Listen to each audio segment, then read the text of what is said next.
നമസ്കാരം. പ്രൈം ഡിബേറ്റിലേക്ക് സ്വാഗതം. ADGP അജിത് കുമാറിനെ മുഖ്യമന്ത്രി എന്തിന് സംരക്ഷിക്കുന്നു? എന്തുകൊണ്ട് മാറ്റി നിർത്തുന്നില്ല? പാർട്ടി സെക്രട്ടറി പോലും തൃപ്തിയോടെയാണോ ഞങ്ങൾ മറുപടി നൽകുന്നത് എന്ന് വിഷമത്തോടെ തിരിച്ചു ചോദിച്ചു തുടങ്ങി. ADGP RSS ചർച്ചയെക്കുറിച്ചും മുഖ്യമന്ത്രിക്ക് മറുപടിയില്ല. ADGP ചെയ്ത ഓരോ കാര്യവും, അത് പോലീസിംഗിലാണെങ്കിലും RSS ചർച്ചയാണെങ്കിലും, ഇന്റലിജൻസ് വഴി മുഖ്യമന്ത്രി അറിഞ്ഞില്ലേ?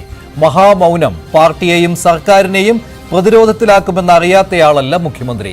സർക്കാരിനെ വീണ്ടും പ്രതിരോധത്തിലാക്കുന്നതാണ് നാളെ മുഖ്യമന്ത്രിയെ കാണുമെന്ന അൻവറിന്റെ പ്രസ്താവന.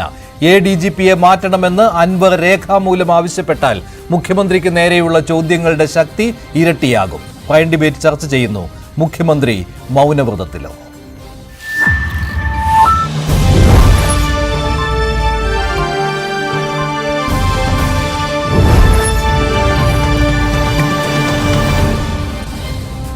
പ്രൈം ഡിബേറ്റിൽ രാഷ്ട്രീയ നിരീക്ഷകനായ ശ്രീ ഫക്രുദ്ദീൻ അലി, BJP വക്താവ് ശ്രീ ഉല്ലാസ് ബാബു, ഇടത് സഹയാത്രികൻ അഡ്വക്കേറ്റ് ബൽദേവ് സച്ചിദാനന്ദൻ, മാധ്യമപ്രവർത്തകനായ ശ്രീ ശ്രീകുമാർ മനയിൽ എന്നിവരാണ്. ആദ്യം ശ്രീ ഫക്രുദ്ദീൻ അലി, ഇതിപ്പോൾ മുഖ്യമന്ത്രിക്ക് കാര്യങ്ങൾ വിശദീകരിക്കാവുന്നതല്ലേ ഉള്ളൂ?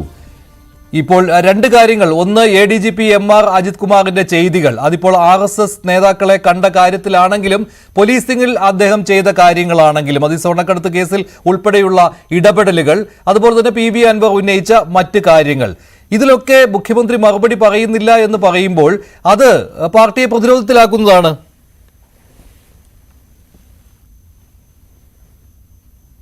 പാർട്ടി പ്രതിരോധത്തിലാക്കുമെന്ന് എനിക്ക് തോന്നുന്നില്ല. കാരണം നമ്മുടെ മുഖ്യമന്ത്രിയുടെ രീതി നിങ്ങൾക്ക് അറിയാലോ. നിങ്ങൾ എന്തൊക്കെ തന്നെ ഭൂമി ഒലുങ്ങിയാലും ആകാശം ഇടിഞ്ഞു കൊണ്ടാലും അദ്ദേഹത്തിന് തോന്നുന്ന സമയത്തെ അദ്ദേഹം പത്രസമ്മേളനം വിളിക്കുള്ളൂ. അത് ജനാധിപത്യം വരാതെയാണോ ഇങ്ങനെയാണോ കേരളത്തിന്റെ ശീലം എന്നൊക്കെ ചോദിച്ചാൽ ഇങ്ങനെയാണ് സഖാവ് പിണറായി വിജയന്റെ ശീലം എന്നാണ് നമ്മൾ മനസ്സിലാക്കിയിട്ടുള്ളത്. ഏതാണ്ട് ഇതേപോലെ തന്നെയാണ് നമ്മുടെ പ്രധാനമന്ത്രിയുടെ ശീലം. മൻമോഹൻ സിംഗ് ഓരോ ക്യാബിനറ്റ് കഴിഞ്ഞിട്ടും പത്രസമ്മേളനം വിളിക്കുക, നമ്മളെ പ്രധാനമന്ത്രി വിളിക്കാറില്ല. ഉമ്മൻചാണ്ടി സാഹ് ഓരോ ക്യാബിനറ്റ് കഴിഞ്ഞ് നിങ്ങളെയൊക്കെ വിളിച്ചിട്ട് സംസാരിച്ച് ചായയൊക്കെ തന്നെ ചിരിച്ചു പോയെന്ന്, ആ സ്വഭാവം ഇദ്ദേഹത്തിനില്ല. അവർ ഓരോരുത്തർ ഓരോ രീതിയിൽപ്പെട്ട ആളുകളാണ്. അപ്പൊ ഇത് നമ്മൾ യൂസ്ഡ് ടു ആണ്. ആദ്യമൊക്കെ നമുക്ക് ഷോക്കാണ്, ഇത് നമ്മൾ യൂസ്ഡ് ടു ആണ്.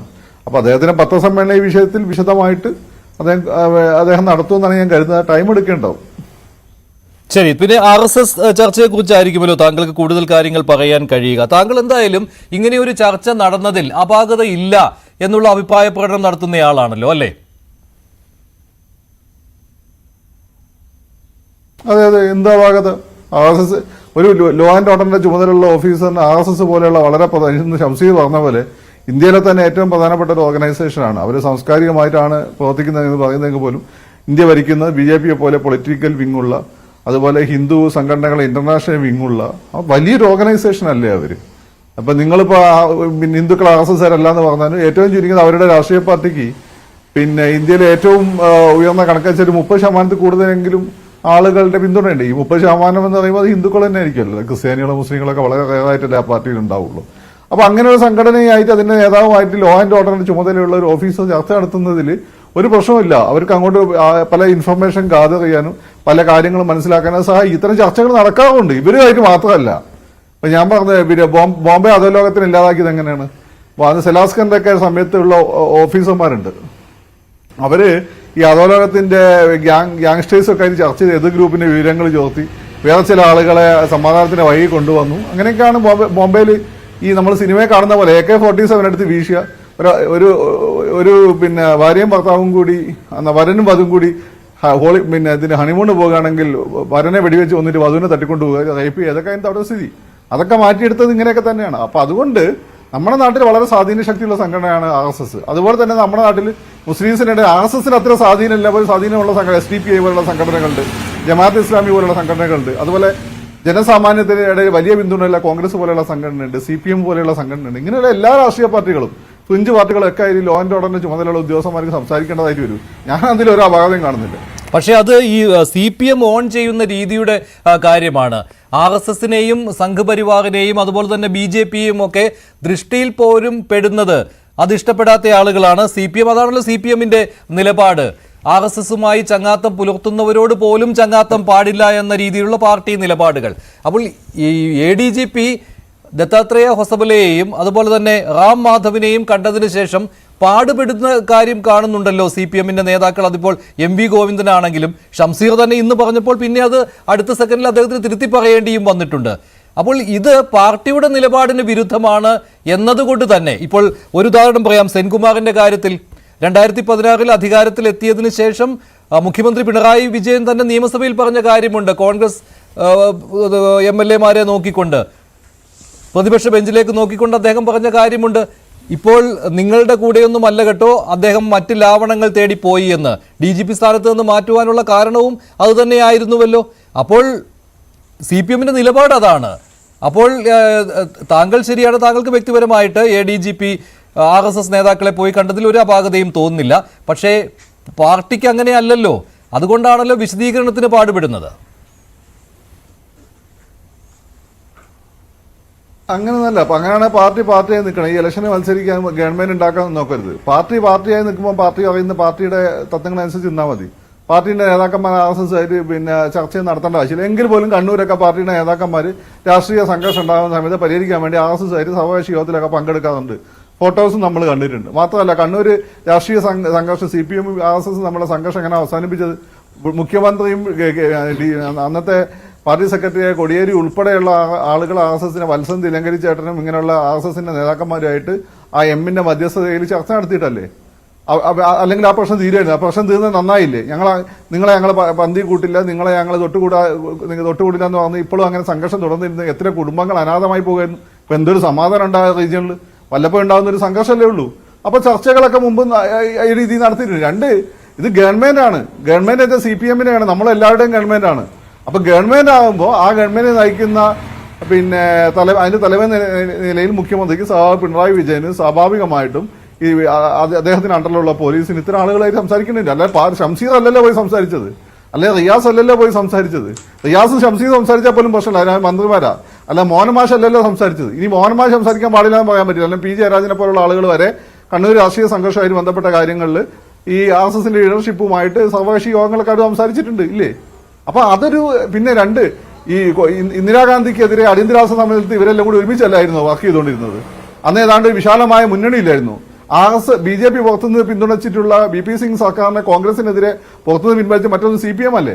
അതുകൊണ്ട് രാഷ്ട്രീയത്തിൽ അതൊക്കെ ഈ പറയുന്ന വോട്ട് ബാങ്ക് പൊളിറ്റിക്സിന്റെ പുറത്തുള്ള ചില അപ്രായോഗികമായിട്ടുള്ള റൊമാൻറ്റിക് സമീപനങ്ങൾ മാത്രമാണ്. പ്രായോഗിക തലത്തിൽ വരുമ്പോൾ ഇത്തരം കാര്യങ്ങളൊന്നും മാറി നിൽക്കാൻ പറ്റില്ല. അല്ലെങ്കിൽ നാട്ടിൽ ഒടുക്കത്തെ സംഘർഷമായിരിക്കും, സംഘർഷം ഒട്ടും മാറുകയില്ല. ഗവൺമെന്റിന്റെ ഭാഗമാകുമ്പോൾ ആ സമൂഹത്തിലെ എല്ലാ വിഭാഗവുമായിട്ട് ചർച്ച ചെയ്യേണ്ടതായിട്ട് വരും. അത് ഇവൻ പോലീസിനെ സംബന്ധിച്ച് അവർ ഗുണ്ടകളും ഗ്യാങ്സ്റ്റേഴ്സ് ആയിട്ട് വരെ കാര്യങ്ങൾ ഡിസ്കസ് ചെയ്യാറുണ്ട്, കാര്യങ്ങൾ മനസ്സിലാക്കാറുണ്ട്, ഇൻഫർമേഷൻ ഗാദർ ചെയ്യാറുണ്ട്. അത് ഉപയോഗിച്ചിട്ടാണ് പോലീസ് സംവിധാനം പ്രവർത്തിക്കുന്നത്. അങ്ങനെ പോലീസ് സംവിധാനം പ്രവർത്തിക്കുന്നതുകൊണ്ടാണ് നമ്മളെ കേരളക്കുറെ സമാധാനപരമായി കിടന്ന് ഉറങ്ങുന്നത്. ശരി, ശ്രീകുമാർ മനയിൽ ഈ രീതിയിലുള്ള ഒരു വിശദീകരണം മുഖ്യമന്ത്രിയിൽ നിന്നുണ്ടാകുമെന്ന് താങ്കൾ പ്രതീക്ഷിക്കുന്നുണ്ടോ? ഇങ്ങനെ വിശദീകരിക്കാൻ മുഖ്യമന്ത്രിക്ക് കഴിയുമോ? ഇപ്പോൾ ഫക്രുദ്ദീൻ പറഞ്ഞതുപോലെ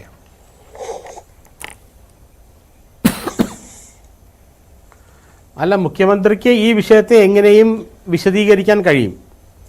കാരണം അദ്ദേഹം ഭരണഘടനാപരമായി തന്നെ സ്റ്റേറ്റിൻ്റെ CEO ആണ്, സ്റ്റേറ്റിൻ്റെ എല്ലാ ഘടകങ്ങളുടെയും നിയന്ത്രണമുള്ളതാണ്. അപ്പോൾ അദ്ദേഹത്തിന് ഈ വിഷയത്തെ ഏത് രീതിയിലും വിശദീകരിക്കാനുള്ള രാഷ്ട്രീയവും ഭരണപരവുമായ അർഹതയും കഴിവുണ്ട്. അതല്ല ഒരു വിഷയം. മഞ്ജുഷേ, പണ്ട് ഞാനിപ്പോൾ ഓർക്കുന്നു, രമൺ ശ്രീവാസ്തവയെ സംരക്ഷിച്ചതിൻ്റെ പേരിൽ രമൺ ശ്രീവാസ്തവയെ സംരക്ഷിച്ചതിൻ്റെ പേരിലാണ് കരുണാകരന് മുഖ്യമന്ത്രി സ്ഥാനം വെടിയേണ്ടി വന്നത്. അന്ന് ഈ രമൺ ശ്രീവാസ്തവ വിവാദ നായകനായപ്പോൾ കരുണാകരനോട് അടുപ്പമുള്ള ഒത്തിരി നേതാക്കൾ അദ്ദേഹത്തോട് പറഞ്ഞു, ലീഡറെ ഇദ്ദേഹത്തിന് സസ്പെൻഡ് ചെയ്യുക അല്ലെങ്കിൽ മാറ്റി നിർത്തൂ, അങ്ങനെ വന്നു കഴിഞ്ഞാൽ നമുക്ക് ഇതിന് തലയൂരി നിൽക്കാമെന്ന് പറഞ്ഞു. അപ്പോൾ അന്ന് കരുണാകരൻ പറഞ്ഞ മറുപടി, രമൺ ശ്രീവാസ്തവയുടെ പേരിൽ ഈ ആരോപണങ്ങളല്ലാതെ യാതൊരു തെളിവ് എൻ്റെ മുന്നിലില്ല, പിന്നെ ഞാൻ അങ്ങനെ ഒരു IPS ഉദ്യോഗസ്ഥനെ സസ്പെൻഡ് ചെയ്യുന്നു. അവസാനം കേരള ഹൈക്കോടതിയിൽ നിന്നും രമൺ ശ്രീവാസ്തവയ്ക്ക് ISR കേസുമായി ബന്ധം കാണുന്നു എന്നുള്ള പരാമർശം വന്നതിന് ശേഷമാണ് അദ്ദേഹത്തെ കരുണാകരൻ സസ്പെൻഡ് ചെയ്തത്. പക്ഷേ ആ സസ്പെൻഷനോടൊപ്പം തന്നെ പോയത് അദ്ദേഹത്തിൻ്റെ മുഖ്യമന്ത്രി സ്ഥാനമാണ്. ഇവിടെ MR അജിത് കുമാറിനെ സംരക്ഷിച്ചു നിർത്തും തോറും മുഖ്യമന്ത്രിയുടെ അല്ലെങ്കിൽ പിണറായി വിജയൻ്റെ മുഖ്യമന്ത്രി സ്ഥാനത്തെ തന്നെയാണ് യഥാർത്ഥത്തിൽ അത് ബാധിക്കുന്നത്. ഇപ്പോൾ കരുണാകരൻ രാജിവെച്ച പോലെ രാജിവെക്കുന്നൊരവസ്ഥ ഉണ്ടാവില്ലെങ്കിലും മുഖ്യമന്ത്രി സ്ഥാനത്ത് പിണറായി വിജയൻ അനുദിനം ദുർബലനായിക്കൊണ്ടിരിക്കും. കാരണം ഒരു മുഖ്യമന്ത്രിക്ക് ഒരിക്കലും ഇപ്പോൾ മുഖ്യമന്ത്രിയും ADGPയും വച്ചു നോക്കുകയാണെങ്കിൽ പ്രോട്ടോകോൾ അനുസരിച്ച് ADGP ഒക്കെ മുഖ്യമന്ത്രിയൊക്കെ വളരെ താഴെയുള്ളൊരു ബ്യൂറോക്രാറ്റാണ്.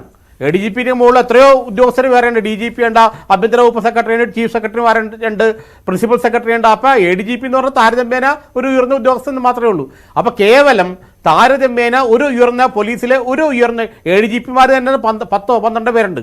അതിലൊരാളായ അജിത് കുമാറിനെ ഇത്ര ബന്ധപ്പെട്ട് മുഖ്യമന്ത്രി സംരക്ഷിക്കുന്നത് എന്തുകൊണ്ട് എന്നുള്ള ചോദ്യം നമ്മൾ വീണ്ടും വീണ്ടും ചോദിക്കണം. കാരണം കേവലം ഒരു ADGP ആയ അദ്ദേഹത്തിന് എന്താണ് ഇത്ര അധികം പ്രാധാന്യം മുഖ്യമന്ത്രി കൊടുക്കുന്നത്? അപ്പോൾ മനുഷ്യൻ നമ്മൾ കേരളത്തിലേക്ക് സമകാലീന കേരളത്തിൻ്റെ ചില അവസ്ഥകളിലേക്ക് നമ്മളൊന്ന് പോകേണ്ടി വരും. കേരളത്തിൽ പലപ്പോഴും ഈ രാഷ്ട്രീയ നേതൃത്വം മുഖ്യമന്ത്രിമാരായാലും മന്ത്രിമാരായാലും രാഷ്ട്രീയക്കാരെ ഉപയോഗിക്കാൻ പറ്റാത്ത കാര്യങ്ങൾക്കാണ് ഈ ബ്യൂറോക്രാറ്റുകൾ ഉപയോഗിക്കുന്നത്.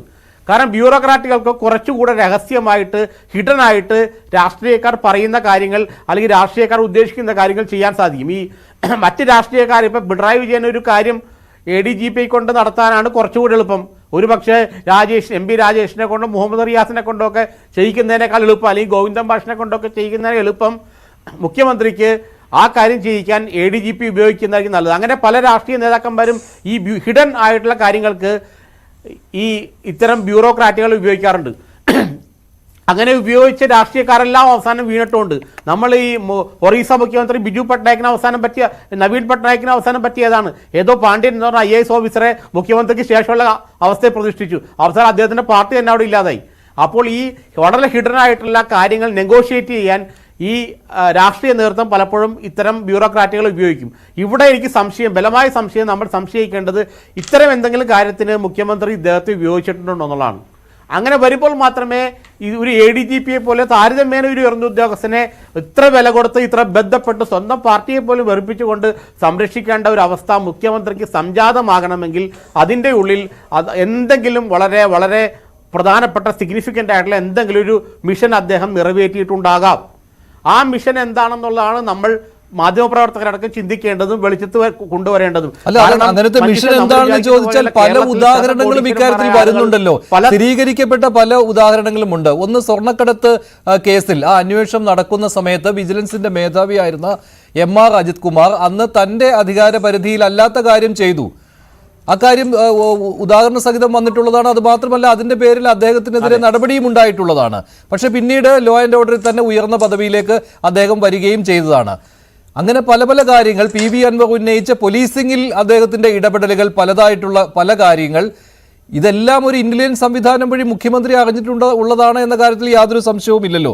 പിന്നെയാണ് ഈ RSSുമായുള്ള കൂടിക്കാഴ്ച. അതും സ്വാഭാവികമായിട്ടും മുഖ്യമന്ത്രി അറിയാത്ത കാര്യം അല്ല. ഇന്റലിജൻസ് സംവിധാനമുണ്ട്. എവിടെ ADGP പോയാലും തൊട്ടടുത്ത ദിവസം തന്നെ ഇന്റലിജൻസ് വഴി ആ വിവരം കിട്ടുമല്ലോ എന്തായാലും മുഖ്യമന്ത്രിക്ക്. അതിപ്പോൾ എത്ര ഉയർന്ന ഉദ്യോഗസ്ഥനാണെങ്കിലും ആ ഇന്റലിജൻസ് സംവിധാനം പ്രവർത്തിക്കും. അല്ല മഞ്ജുഷ, ഈ വിവരങ്ങളെല്ലാം നമ്മൾ ഈ PV അൻവർ ഉന്നയിക്കുന്ന കാര്യങ്ങളടക്കമുള്ള എല്ലാ വിവരങ്ങളും മുഖ്യമന്ത്രിക്ക് മാസങ്ങൾക്ക് മുമ്പേ കിട്ടിയിരിക്കും. കാരണം അതിൻ്റെ റുട്ടീൻ പ്രോസസ്സിങ്ങിൽ കൂടെ തന്നെ മുഖ്യമന്ത്രിക്ക് കിട്ടും. നമ്മൾ ഒരുപക്ഷെ സാധാരണ മനുഷ്യർക്ക് അത്ഭുതം തോന്നും.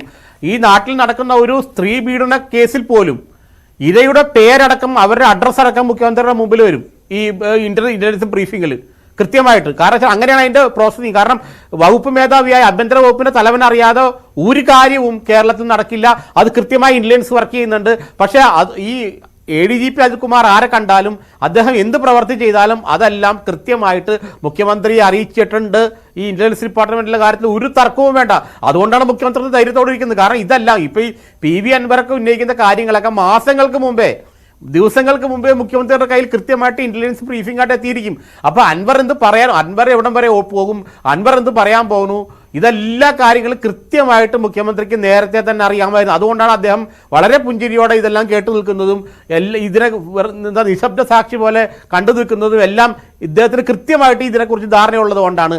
പക്ഷേ MR അജിത് കുമാർ എന്ന് പറഞ്ഞ ADGP, ഇപ്പോൾ 10ഓളം ADGPമാരിൽ ഒരാളായ അദ്ദേഹത്തെ എന്തുകൊണ്ടാണ് മുഖ്യമന്ത്രി ഇത്ര സ്പെസിഫിക് ആയിട്ട് സംരക്ഷിക്കുന്നത് എന്ന് നമ്മൾ പരിശോധിക്കേണ്ടിയിരിക്കുന്നു. അങ്ങനെ പരിശോധിക്കുമ്പോഴാണ് ഇദ്ദേഹത്തെ ഏതെങ്കിലും ദൗത്യം ആ രാഷ്ട്രീയ നേതൃത്വം മുഖ്യമന്ത്രി അടക്കമുള്ളവർ ഏൽപ്പിച്ചിട്ടുണ്ടോ, ആ ദൗത്യം അദ്ദേഹം നിർവഹിച്ചിട്ടുണ്ടോ വിജയകരമായി. അങ്ങനെ വരുമ്പോൾ മാത്രമാണ് അദ്ദേഹത്തിനെ സംരക്ഷിക്കേണ്ട ബാധ്യത. അല്ലെങ്കിൽ ഈ ഒരു നിങ്ങളൊരു കാര്യം മനസ്സിലാക്കണം, ഒരു ADGP സസ്പെൻഡ് ചെയ്യാൻ ഈ മുഖ്യമന്ത്രിക്കൊന്നും യാതൊരു ബുദ്ധിമുട്ടില്ല. അദ്ദേഹത്തിന് ചുമതല മാറ്റുക എന്ന് പറഞ്ഞാൽ വളരെ നിഷ്പ്രയാസം. കാരണം ഒരു സർക്കാർ ഓർഡറിന്റെ ഒരു ഇത് മതി. കാരണം സസ്പെൻഷൻ പോലും വളരെ നിസ്സാരമായിട്ട് അദ്ദേഹത്തിന് സാധിക്കും. കാരണം സസ്പെൻഷൻ ശിക്ഷാ നടപടി അല്ലാത്തത് കൊണ്ട് സസ്പെൻഡ് ചെയ്യാനോ അദ്ദേഹത്തിന്റെ ADGP ലോ ആൻഡ് ഓർഡർ സ്ഥാനം മാറ്റാനോ ഇതെല്ലാം നിഷ്പ്രയാസം അദ്ദേഹത്തിന് സാധിക്കും. ഒരു മിനിറ്റ് പോലും വേണ്ട. ഇപ്പൊ നമ്മൾ എഴുതി കാണിച്ചത് നാളെയോ മറ്റന്നാളോ അദ്ദേഹം പ്രതികരിക്കുന്നതാണ്. എന്തിനാണ് അദ്ദേഹത്തിന് ഇന്നിപ്പോ 7 മണിക്ക് അദ്ദേഹം വിചാരിച്ച ആ നിമിഷം ADGP അജിത് കുമാർ പുറത്താണ്. അദ്ദേഹത്തിന് ആരോടും ആലോചിക്കുക പോലും വേണ്ട. അത്രയേറെ പവർ വെസ്റ്റഡ് ആയിട്ടുള്ള ആളാണ് മുഖ്യമന്ത്രി എന്ന് പറയുന്നത്. അത് ഈ ADGP എന്ന് പറഞ്ഞ പ്രോട്ടോകോൾ അനുസരിച്ച് അദ്ദേഹത്തെക്കാളും എത്രയോ താഴെയുള്ള ആളാണ്. അപ്പൊ ഇദ്ദേഹത്തെ ഇങ്ങനെ സംരക്ഷിക്കുന്നുണ്ടെങ്കിൽ കേരളത്തിൽ എന്തോ ഒരു ദൗത്യം അദ്ദേഹത്തെ ഏൽപ്പിച്ചിരുന്നു.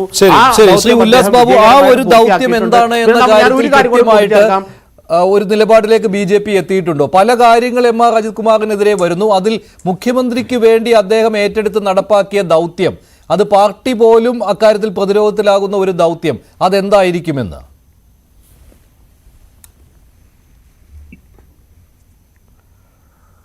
അത് MR അജിത് കുമാറിനോടും മുഖ്യമന്ത്രിയോടും ചോദിക്കുകയായിരിക്കും നല്ലത്. ഞാനൊരു കാര്യം ചോദിച്ചോട്ടെ മഞ്ജുഷേ. ADGP അജിത് കുമാർ ഒരു RSS നേതാവിനെ കണ്ടു. അത് ദൗത്യവുമായിട്ടാണ് കണ്ടത്. ആരാ പറയുന്നത്? ചർച്ചയ്ക്കിരിക്കുന്ന വിവിധ ആശയങ്ങളുമായി ബന്ധപ്പെട്ട് പോകുന്ന വിവിധ രാഷ്ട്രീയ പാർട്ടിയോട് കൂറുള്ളതുമായിട്ടുള്ള അല്ലാത്തതുമായിട്ടുള്ള ആളുകളുടെ ഒരു ചിന്തയാണ് അത്. ഇന്ന ദൗത്യം, ഒരു ദൗത്യം. എന്ത് ദൗത്യം? ഞാനൊരു കാര്യം ചോദിച്ചോട്ടെ. ഇവിടെ PV അൻവർ എന്ന് പറയപ്പെടുന്ന ഇടതുപക്ഷത്തിൻ്റെ 98 MLA മാർ പിന്തുണ കൊടുക്കുന്ന ഇടതുപക്ഷത്തിൻ്റെ CPM-ൻ്റെ MLA ആയിട്ടുള്ള ശ്രീ PV അൻവർ, അദ്ദേഹം ഒരു വിഷയത്തെക്കുറിച്ച് സംസാരിക്കുന്നു, അല്ലെങ്കിൽ ഒരു ആരോപണങ്ങളുടെ ഒരു ചാക്കുകെട്ട് തന്നെ അദ്ദേഹം പുറത്തേക്കിടുന്നു. അദ്ദേഹത്തിൻ്റെ പുറകിൽ ആരാണുള്ളത്? CPM-ൻ്റെ സംസ്ഥാന സെക്രട്ടറിയാണോ, കേരളത്തിലെ മുഖ്യമന്ത്രിയാണോ, അതോ CPM-നോട് വിരോധമായി നിൽക്കുന്ന ആളുകളാണോ എന്നുള്ളതൊക്കെ ആ നാടകത്തിൻ്റെ പുറകിൽ ആരാണ് എന്നുള്ളത് എനിക്കറിയില്ല, പിന്നീട് ചർച്ച ചെയ്യാവുന്നതാണ്.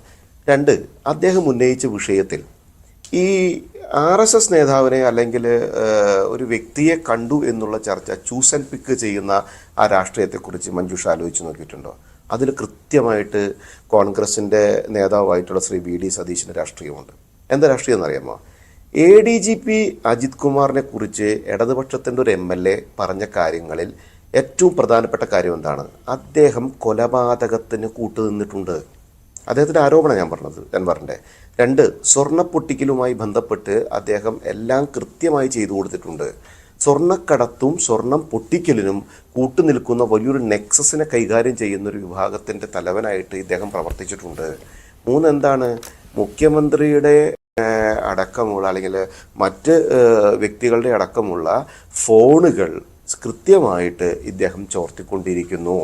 ഈ 3 കാര്യങ്ങളുടെ ഗ്രാവിറ്റി എടുക്കുക, അതിൻ്റെ തീവ്രത എടുക്കുക, എന്നിട്ട് ഒരു ഇന്ത്യൻ പൗരനെ കണ്ട ഒരു ഗ്രാവിറ്റി കൊടുക്കുക. RSS നേതാവിനെ കാണുന്നത് നിയമം വഴി എവിടെയെങ്കിലും നിരോധിക്കപ്പെട്ടിട്ടുണ്ടോ? RSS നേതാക്കന്മാരെ കാണാൻ പാടില്ല എന്ന് ഏതെങ്കിലും സ്ഥലത്ത് എഴുതി വെച്ചിട്ടുണ്ടോ? ഇല്ല, അത് ഒരിക്കലും ഇല്ല. അത് മാത്രമല്ല, അല്ലല്ല, അങ്ങനെ ഒരു ഒരു നിരോധിത സംഘടന അല്ലാത്തത് കൊണ്ട് അതിനകത്ത് ഒരു പ്രശ്നവുമില്ല. അല്ല, അത് ചൂസ് ആൻഡ് പിക്ക് എന്നല്ല. ഇതിൽ മുഖ്യമന്ത്രിയുടെ ഏത് ദൗത്യം ഏറ്റെടുത്ത് നടപ്പിലാക്കി അത് പുറത്തു പറയാൻ മടിയുള്ളതാണ് എന്നുള്ള ചോദ്യമാണല്ലോ.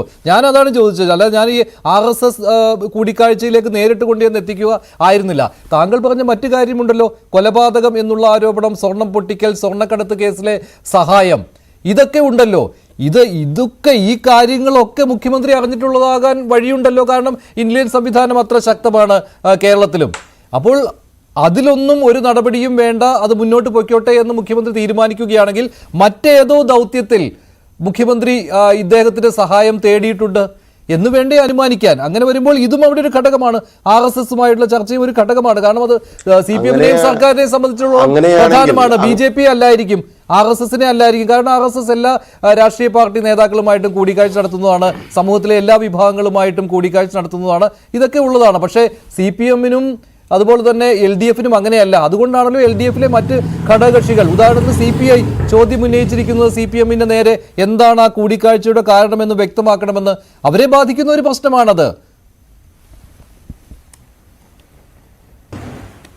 ഞാൻ ചോദിച്ചോട്ടെ, ഇപ്പൊ മഞ്ജുഷ ചോദിച്ചു, ഈ വിഷയത്തിൽ സ്വർണം പൊട്ടിക്കലും കൊലപാതകത്തിലും ഇത്യാദി കാര്യങ്ങളൊക്കെ മുഖ്യമന്ത്രി അറിഞ്ഞിട്ടുണ്ട് എങ്കിൽ ആ വിഷയത്തിൽ നിന്ന് ശ്രദ്ധ ചെലുപ്പിക്കാൻ വേണ്ടിയാണ്, ശ്രദ്ധ തിരിക്കാൻ വേണ്ടിയിട്ടായിരിക്കില്ലേ ഒരു സന്ദർശനത്തിന്റെ പേരും പറഞ്ഞ് ഈ ചർച്ചയെ വഴിമാറ്റി വിടുന്നതെന്ന് ഞാൻ നിങ്ങളോട് ചോദിച്ചാൽ നിങ്ങൾക്ക് എന്തായാലും മറുപടിയുള്ളത്? ഏറ്റവും തീവ്രതയുള്ള വിഷയങ്ങളെ ചർച്ച ചെയ്യാതെ ഈ ഒരു വിഷയത്തിലേക്ക് രാഷ്ട്രീയമായിട്ട് വേർതിരിച്ചുകൊണ്ട് ചർച്ച ചെയ്യുന്നതിന്റെ പുറകിൽ കൃത്യമായിട്ടുള്ള ഒരു മാധ്യമ അജണ്ടയടക്കം അങ്ങനെയുണ്ടെന്ന് തോന്നുന്നില്ല കേട്ടോ. ഞാൻ ഈ ചർച്ച ഞാൻ ഈ ചർച്ചയിൽ എല്ലാ കാര്യങ്ങളും ഉന്നയിച്ചിട്ടുണ്ട്. അത് മാത്രമല്ല, ആ വിഷയങ്ങളെ മാറ്റി നിർത്തിക്കൊണ്ട് ഇപ്പോൾ ADGP MR അജിത് കുമാറിനെതിരെ ഉയർന്നു വന്നിട്ടുള്ള മറ്റു കാര്യങ്ങളെ മാറ്റി നിർത്തിക്കൊണ്ട് ഈ RSSന്റെ കാര്യം മാത്രം എങ്ങനെ ചർച്ചയാവുമെന്ന് എനിക്ക് അറിയില്ല. അങ്ങനെ ഒരു മാധ്യമ അജണ്ട ഉണ്ടോ എന്ന്.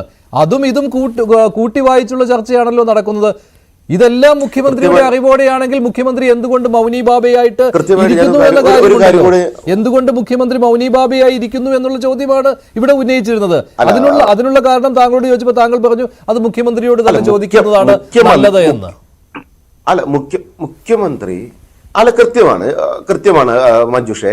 മുഖ്യമന്ത്രിയുടെ നേതൃത്വത്തിലുള്ള ADGP എന്ന് പറയപ്പെടുന്ന പോലീസ് വിഭാഗത്തിന്റെ ഒരു ഉദ്യോഗസ്ഥനടക്കമുള്ള സമൂഹം ഈ നാടിന് വിരുദ്ധമായ പ്രവർത്തനം നടത്തിയെന്ന് മഞ്ജുഷാണ് ആരോപണം ഉന്നയിച്ചത് എന്ന് കരുതുക.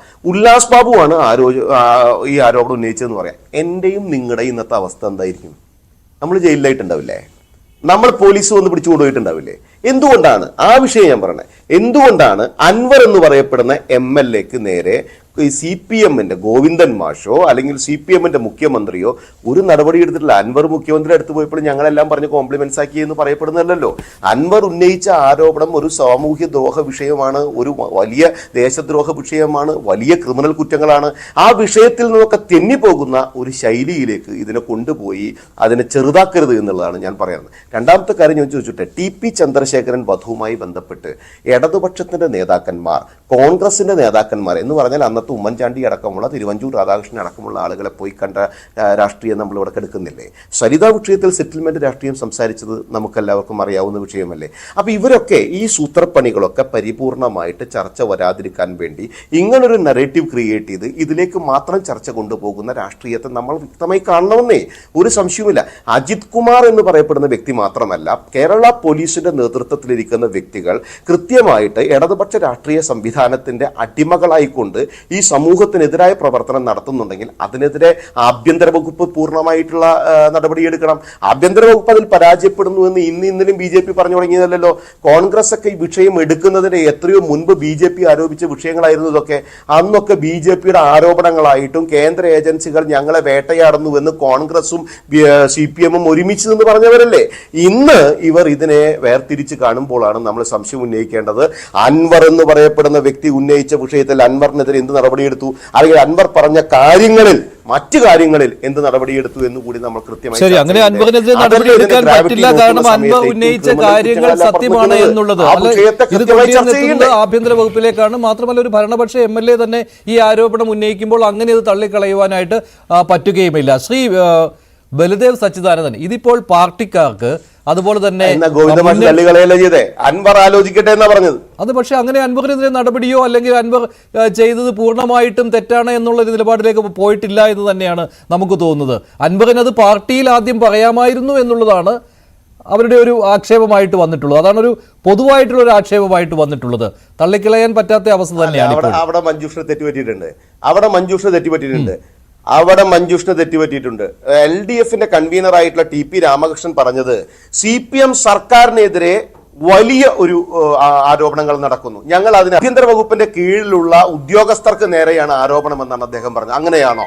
അങ്ങനെയാണെങ്കിൽ ശിവശങ്കരന്റെ വിഷയം വന്ന സമയത്ത് ഉദ്യോഗസ്ഥൻ ചതിച്ചു എന്ന് പറഞ്ഞു. രവീന്ദ്രന്റെ വിഷയം വന്ന ഉദ്യോഗസ്ഥർക്കെതിരെ അല്ല, അത് നമുക്ക് വിശ്വസിക്കാൻ കഴിയുകയില്ല. ഉദ്യോഗസ്ഥർക്കെതിരെ അല്ല ആരോപണം. ഉദ്യോഗസ്ഥർക്കെതിരെ ആരോപണം എന്ന് പറയുമ്പോൾ നിങ്ങൾ ആലോചിച്ച് നോക്കണം. മുഖ്യമന്ത്രിയുടെ ഓഫീസിനെതിരെ ആരോപണം ചതിക്കാൻ മാത്രം. ശരിയാണ്, ഞാനത് താങ്കളുടെ ഭാഗത്തോട് യോജിക്കുകയാണ്. അത് ഉദ്യോഗസ്ഥർക്കെതിരെയുള്ള ആരോപണം മാത്രമല്ല. എല്ലാ കള്ളത്തരങ്ങൾക്കും കൂട്ടുനിൽക്കുന്നുവെന്ന് BJP പറഞ്ഞ വാക്കുകൾ പരിപൂർണമായിട്ട് ഈ പ്രതലത്തിൽ കിടക്കുന്നില്ല. എത്രയോ മാസങ്ങൾക്കും വർഷങ്ങൾക്കും മുൻപ് BJP ഉന്നയിച്ച വിഷയമല്ലേ ഇത്? ശരി, ഈ കാര്യങ്ങൾ മറ്റു പാർട്ടികളും ഉന്നയിച്ചിട്ടുണ്ട്. ഇതേ പ്രതിപക്ഷം അവർക്ക് കൂട്ടുനിന്ന കേന്ദ്ര ഏജൻസിക്കെതിരെ സംസാരിച്ചതാ. അല്ല, കേന്ദ്ര ഏജൻസികളുടെ അന്വേഷണത്തിൽ ഒന്നും വെളിയിൽ വന്നിട്ടില്ല എന്നുള്ളത് മറ്റൊരു യാഥാർത്ഥ്യമാണ്. അല്ലല്ല, കേന്ദ്ര ഏജൻസികളുടെ അന്വേഷണത്തിൽ മറ്റൊന്നും വെളിയിൽ വന്നിട്ടില്ല എന്നത് മറ്റൊരു യാഥാർത്ഥ്യമാണ്. അവിടെയാണ് കേന്ദ്ര ഏജൻസികളുടെ അന്വേഷണത്തിൽ മറ്റൊന്നും പുറത്തു വന്നിട്ടില്ല എന്നത് മറ്റൊരു യാഥാർത്ഥ്യമായിട്ടും അവിടെ കിടപ്പുണ്ട് ശ്രീ ഉല്ലാസ് ബാബു. ഞാൻ താങ്കളിലേക്ക് വരാം. അതിനു മുമ്പ് ശ്രീ ബലദേവ് സച്ചിദാനന്ദൻ കൂടി ചേരുകയാണ്. ശ്രീ ബലദേവ്, ഇതിപ്പോൾ പാർട്ടിക്കാർക്ക് അതുപോലെ തന്നെ മുന്നണിയിലെ ശരി പാർട്ടിക്കാർക്ക്, അതായത് CPM-കാർക്ക് അതുപോലെ തന്നെ മുന്നണിയിലെ മറ്റു പാർട്ടിക്കാർക്ക്, അതിൽ CPI ആണ് പരസ്യമായിട്ട് ഇക്കാര്യം ആവശ്യപ്പെട്ടിരിക്കുന്നത്, എന്താണെന്നുള്ള ഒരു വ്യക്തത വേണമെന്ന്. ഇവർക്കൊക്കെ പൊതുസമൂഹത്തിന് മുന്നിൽ വന്ന് പറയുവാനായിട്ട് മടിയുണ്ട്, മുഖ്യമന്ത്രിയെ അതേപടി ന്യായീകരിക്കുവാനുള്ള മടിയുണ്ട്. അത് പ്രകടവുമാണല്ലോ. താങ്കൾക്ക് പോലും ബുദ്ധിമുട്ടുണ്ടാവും ഈ ചെയ്യുന്ന കാര്യങ്ങളെല്ലാം ന്യായീകരിക്കുവാൻ, ADGPയെ ന്യായീകരിക്കുവാൻ. ഇത്രയും നാളുകളായിട്ട് എന്തുകൊണ്ടാണ് മുഖ്യമന്ത്രി മിണ്ടാതെ മൗനി ബാബയായി തുടരുന്നത് എന്ന ചോദ്യം പൊതുസമൂഹത്തിൽ നിന്നുള്ളതാണല്ലോ. നാളെയോ മറ്റന്നാളോ അദ്ദേഹം വാർത്താ സമ്മേളനം നടത്തിയാൽ നല്ലത്. കുടമാറ്റം, പഞ്ചവാദ്യം, വെടിക്കെട്ട്, ഇതാണ് തൃശ്ശൂർ പൂരത്തിന്റെ ഹൈലൈറ്റ്. കുടമാറ്റവും പഞ്ചവാദ്യം ഒഴിച്ചു നിർത്താൻ ഇപ്പൊ അവശേഷിക്കുന്നത് വെടിക്കെട്ടാണ്. കഴിഞ്ഞ ഏതാണ്ട് ഒരാഴ്ചയായിട്ട് നമ്മുടെ ചാനലുകളിലും മാധ്യമങ്ങളിലും പത്രത്തിലും എല്ലാം വെടിക്കെട്ട് നടക്കും. ഈ വെടിക്കെട്ടിൽ വെറും പുക മാത്രമാണുള്ളത്. അവശേഷിക്കുന്നത് അങ്ങനെ തന്നെയായിരിക്കും. കാരണം ഇവിടെ 2-3 കാര്യങ്ങൾ ഇവിടെ പ്രധാനമായിട്ട് ചോദിച്ചു. ഒന്ന്, രണ്ടുപേര് വളരെ പ്രകൃതിയിലെയും ശ്രീകുമാറൊക്കെ അതിന്റെ വ്യക്തമായ മറുപടികളും പറഞ്ഞു. പ്രധാന പ്രശ്നം നമ്മൾ ചർച്ച ചെയ്യുന്നത് ADGP RSSന്റെ 2 പ്രധാനപ്പെട്ട നേതാക്കന്മാരെ, ഒരാളെ തൃശ്ശൂരും ഒരാളെ കോവളത്തും പോയി കണ്ടു. ഇത് നമ്മൾ നേരത്തെ ചർച്ച ചെയ്താണ്. ADGPയെ സംബന്ധിച്ച് RSS ഞാൻ RSS ന്യായീകരിക്കൊന്നുമല്ല, പക്ഷെ RSS എന്ന് പറയുന്നത് ഒരു നിരോധിത സംഘടനയല്ല. ബഹുമാനപ്പെട്ട മുഖ്യമന്ത്രി തന്നെ ആൾപാർട്ടി മീറ്റിംഗ് വിളിക്കുമ്പോൾ BJPയുടെ പ്രതിനിധി തിരുവനന്തപുരം സെക്രട്ടേറിയറ്റ് പങ്കെടുക്കാറുണ്ട്. ഞാനും അതിൽ പങ്കെടുക്കുന്ന ഒരാളാണ്. അപ്പോൾ ആൾപാർട്ടി മീറ്റിംഗിൽ ദേശീയ പാർട്ടി ആയിട്ടുള്ള രീതിയിൽ അവരെ കൂടെ ആ പാർട്ടിയിൽ സംഘടിപ്പിക്കാറുണ്ട്. അവരെ വിളിക്കാതിരിക്കുന്നു. അപ്പോൾ മുഖ്യമന്ത്രിയും ചീഫ് സെക്രട്ടറിയും എല്ലാം ഇരുന്ന് വിളിക്കുന്ന ആൾപാർട്ടി മീറ്റിംഗിൽ നിങ്ങൾ ഈ പറയുന്ന BJPയുടെയും അല്ലെങ്കിൽ RSSന്റെ നേതാക്കന്മാരോ BJPയുടെ പ്രതിനിധിയായിട്ട് അതിൽ പങ്കെടുക്കുന്നുണ്ട്. മുരളീധരൻ പങ്കെടുക്കാറുണ്ട്, സുരേന്ദ്രൻ പങ്കെടുക്കാറുണ്ട്. അപ്പോൾ അതുപോലെ ഒരു നേതാവിനെ പോയി കണ്ടതാണ് ഇപ്പോൾ പ്രധാനമായിട്ട് ചർച്ച ചെയ്യുന്നത്. എന്തിന് കണ്ടു, എന്താണ് ഉദ്ദേശം? അതിന് ഉത്തരം നിങ്ങൾ തന്നെ പറഞ്ഞു. എന്താണ്? മുഖ്യമന്ത്രിയുടെ ഒരു ഏജൻസി അല്ലെങ്കിൽ ഒരു പോലീസ് ഓഫീസർ അനൌദ്യോഗികമായി പോയി കണ്ടാൽ, ഔദ്യോഗികമോ അനൌദ്യോഗികമായിക്കോട്ടെ, അതിന് 24 മണിക്കൂറിനകം ഇന്റലിജൻസ് റിപ്പോർട്ട് ബഹുമാനപ്പെട്ട മുഖ്യമന്ത്രി കിട്ടിയിട്ടുണ്ട്. അതുകൊണ്ട് തന്നെയാണ് മഞ്ചേഷ് ചോദ്യത്തിന്റെ ഉത്തരം അദ്ദേഹം മൗനിയായിരിക്കുന്നു. വ്യക്തമായ രേഖകൾ ബഹുമാനപ്പെട്ട മുഖ്യമന്ത്രിയുടെ കയ്യിൽ കിട്ടിയിട്ടുണ്ട്. ആ മുഖ്യമന്ത്രിയുടെ അത് കിട്ടിയത് കൊണ്ട് തന്നെയാണ് അദ്ദേഹം ഇതിന് ഈ കോലാഹലങ്ങളെല്ലാം ഉണ്ടായിട്ടും പാലം കുലുങ്ങിയാലും കേളം കുലുക്കത്തില്ല എന്ന് പറയുന്നത് പോലെ അദ്ദേഹം കുലുങ്ങാൻ നിൽക്കുന്നത് അദ്ദേഹത്തിന്റെ സ്ഥിരമായ ഒരു ശൈലി തന്നെയാണ്. പിന്നെ ദൗത്യം, ഈ ദൗത്യം എന്തായിരുന്നു എന്നുള്ളത് പലരും പല ദൗത്യമല്ലേ പറഞ്ഞത്. VD സതീശൻ പറഞ്ഞ എന്താ ദൗത്യം? അതാണോ BJPയുടെ സംസ്ഥാന പ്രസിഡന്റ് K സുരേന്ദ്രൻ പറഞ്ഞത്? അപ്പൊ പലരും പറയുന്ന ദൗത്യം പലതാണ്. PV അൻവർ എന്തൊക്കെ ഇവിടെ പറഞ്ഞിരിക്കുന്നു. ഞങ്ങൾക്കാർക്കും നല്ല രീതിയിലുള്ള അഭിപ്രായം എന്നുള്ള അദ്ദേഹം ഇടതുപക്ഷത്തിന്റെ പിന്തുണ. ഒരു സംശയം ചോദിച്ചോട്ടെ, ഔദ്യോഗികമായിട്ടുള്ള ഒരു കാര്യത്തിനുമല്ല, വ്യക്തിപരമായിട്ട് ഈ പറയുന്ന ആരാണ് ADGP MR അജിത് കുമാർ ദത്താത്രേയ ഹൊസബലയുമായിട്ടും റാം മാധവുമായിട്ട് പോയി കൂടിക്കിട്ടുകയും ചെയ്തതുകൊണ്ട് കുഴപ്പമില്ല എന്നാണോ താങ്കൾ പറയുന്നത്? അങ്ങനെ ഒരു ബ്രീഫിംഗ് ആയിരിക്കും മുഖ്യമന്ത്രിക്ക് കിട്ടിയിരിക്കുന്നത് എന്നാണോ? ഇന്റലിജൻസ് സംവിധാനം വഴി അറിഞ്ഞിട്ടുണ്ട് എന്ന് പറയുമ്പോൾ അദ്ദേഹം വ്യക്തിപരമായ കാര്യത്തിന് പോയി കണ്ടു, അതുകൊണ്ട് കുഴപ്പമില്ല എന്നാണോ? തീർച്ചയായിട്ടും ഞാൻ പറയട്ടെ, ഏതൊരു ഉദ്യോഗസ്ഥനും അദ്ദേഹത്തിന് ഔദ്യോഗിക യാത്രയുമുണ്ട്, അനൌദ്യോഗിക യാത്രയുമുണ്ട്. ഈ അനൌദ്യോഗിക യാത്രകളിൽ ഔദ്യോഗിക വാഹനങ്ങൾ പോലും ഉപയോഗിക്കാറില്ല. ഞാൻ ചീഫ് സെക്രട്ടറി പോലും പ്രോട്ടോകോളിലെ സ്ഥാനത്ത് 5 വർഷം ഇരുന്ന ഒരാളാണ്. എന്റെ ഔദ്യോഗിക യാത്രകൾ എന്റെ ഓഫീസർ റെക്കോർഡ് ചെയ്യുമായിരുന്നു. അനൌദ്യോഗിക യാത്രകൾ ഞാൻ എന്റെ സ്വന്തം കാറിലാണ് പോകുന്നത്. അത് ഓഫീസിൽ റെക്കോർഡ് ചെയ്യേണ്ട കാര്യമില്ല. ഒരു പ്രോട്ടോകോളിലും പറയുന്നില്ല ഒരു ഉദ്യോഗസ്ഥനും, ഒരു സ്റ്റാറ്റ്യൂട്ടറി പോസ്റ്റ് ഇരിക്കുന്നവർ പോലും അനൌദ്യോഗിക യാത്രകൾ അവരുടെ പ്രോട്ടോകോളുമായി ബന്ധപ്പെട്ട് വരുന്നതല്ല. ഒരുപക്ഷെ അദ്ദേഹത്തിന്റെ ഒരു സൗഹൃദ ബന്ധത്തിൽ സംസാരിച്ചൂടെ, വരുന്ന വഴിക്ക് മഞ്ചേഷിനെ കാണുന്ന മഞ്ചേഷിനോട് സംസാരിച്ചൂടെ, അത് തെറ്റൊന്നുമല്ല, ഒരിക്കലും അതിന് വിലക്കുമില്ല. പക്ഷേ ഒരു അന്വേഷണം വരുമ്പോൾ ആ ഉദ്യോഗസ്ഥൻ അത് ഡിസ്ക്ലോസ് ചെയ്യണം. ഞാൻ എന്തിനാണ് മഞ്ചേഷിനെ കണ്ടത് അല്ലെങ്കിൽ RSSന്റെ നേതാവിനെ കണ്ടത്, അത് അദ്ദേഹം തീർച്ചയായിട്ടും മുഖ്യമന്ത്രിയോട് ഡിസ്ക്ലോസ് ചെയ്തിട്ടുണ്ടായിരിക്കും. അപ്പോൾ ഒരു രാഷ്ട്രീയ പാർട്ടിയുടെ നേതാവിനെ ചെന്ന് കാണുന്നൊന്നും അതിനകത്ത് പ്രത്യേകിച്ച് തെറ്റൊന്നുമില്ല. ഇവിടെ നമുക്ക് കുറെ കാര്യത്തിനകത്ത് പ്രസിഡൻസ് ഉണ്ട്. അതായത് ഇവിടെ സംസാരിച്ച് വന്ന കൂട്ടത്തിൽ TP സെൻകുമാറിന്റെ കാര്യം പറഞ്ഞു. TP സെൻകുമാർ 2015 DGP ആയിട്ട് ഉമ്മൻചാണ്ടി ഗവൺമെന്റ് നിയോഗിക്കുമ്പോൾ ഞങ്ങൾ എടുത്തു പറഞ്ഞിരുന്നു ഇദ്ദേഹത്തിന് RSS ബന്ധമുണ്ട്, സംഘചാലവുമായിട്ട് ബന്ധമുണ്ട്. അന്ന് ഉമ്മൻചാണ്ടി ഒന്നും അത് കേട്ടില്ല. അത് പിന്നീട് തെളിഞ്ഞു. അദ്ദേഹം നേരെ പോയത് എങ്ങോട്ടാണ് പോയത്? RSSന്റെ പാളയത്തിലേക്ക് പോയി. എന്തിന്? അന്ന് PSC ചെയർമാൻ ഇരുന്ന രാധാകൃഷ്ണൻ അദ്ദേഹത്തിന് കാവ്യവൽക്കരണം നടത്തുന്നു PSC ഓഫീസ്. അല്ല, അങ്ങനെയാണെങ്കിൽ ഈ പറയുന്ന അജിത് കുമാറിനും അങ്ങനെ ഒരു ബന്ധമുണ്ടെന്നുള്ള കാര്യം റിവീൽ ചെയ്ത് കഴിഞ്ഞുവല്ലോ. ഇല്ല, നേതാവുമായിട്ട് സംസാരിച്ചതുകൊണ്ട് ബന്ധമുണ്ടാണെന്നില്ല. ഞാൻ സംസാരിക്കാറുണ്ടല്ലോ, BJPയുടെ സംസ്ഥാന നേതാക്കന്മാരെ എന്റെ സുഹൃത്തുക്കളുണ്ട്, അവരോട് സംസാരിക്കാറുണ്ട്. അതിന്റെ അർത്ഥം ഞാൻ BJP ഇല്ലോട്ട് വന്നു. കോൺഗ്രസ് നേതാക്കൾ അവരോട് സംസാരിക്കാറുണ്ട്.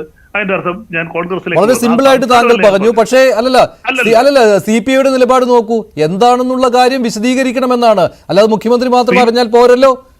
ഇല്ല, CPI പറയുന്നത് ഇത്രയേ ഉള്ളൂ. CPI പറയുന്നത് അവിടെ തെരഞ്ഞെടുപ്പിൽ CPI പരാജയപ്പെട്ടു. CPI അതിന് തൊട്ടുമുമ്പിലത്തെ ഇലക്ഷൻ അവിടെ പരാജയപ്പെട്ടല്ലോ. വളരെ കുറച്ച് പ്രാവശ്യം CPI അവിടെ ജയിച്ചിട്ടുള്ളൂ. CPI തൃശ്ശൂരിൽ പരാജയപ്പെടുന്ന ആദ്യമായിട്ടല്ല, കൂടുതൽ ലോക്സഭാ തെരഞ്ഞെടുപ്പിലും CPI അവിടെ പരാജയപ്പെട്ടിട്ടേ ഉള്ളൂ. അപ്പൊ ഈ തെരഞ്ഞെടുപ്പിൽ മാത്രം CPI തൃശ്ശൂർ പൂരവുമായി ബന്ധപ്പെട്ടതാണ് ഞങ്ങളുടെ പരാജയത്തിന് കാരണം.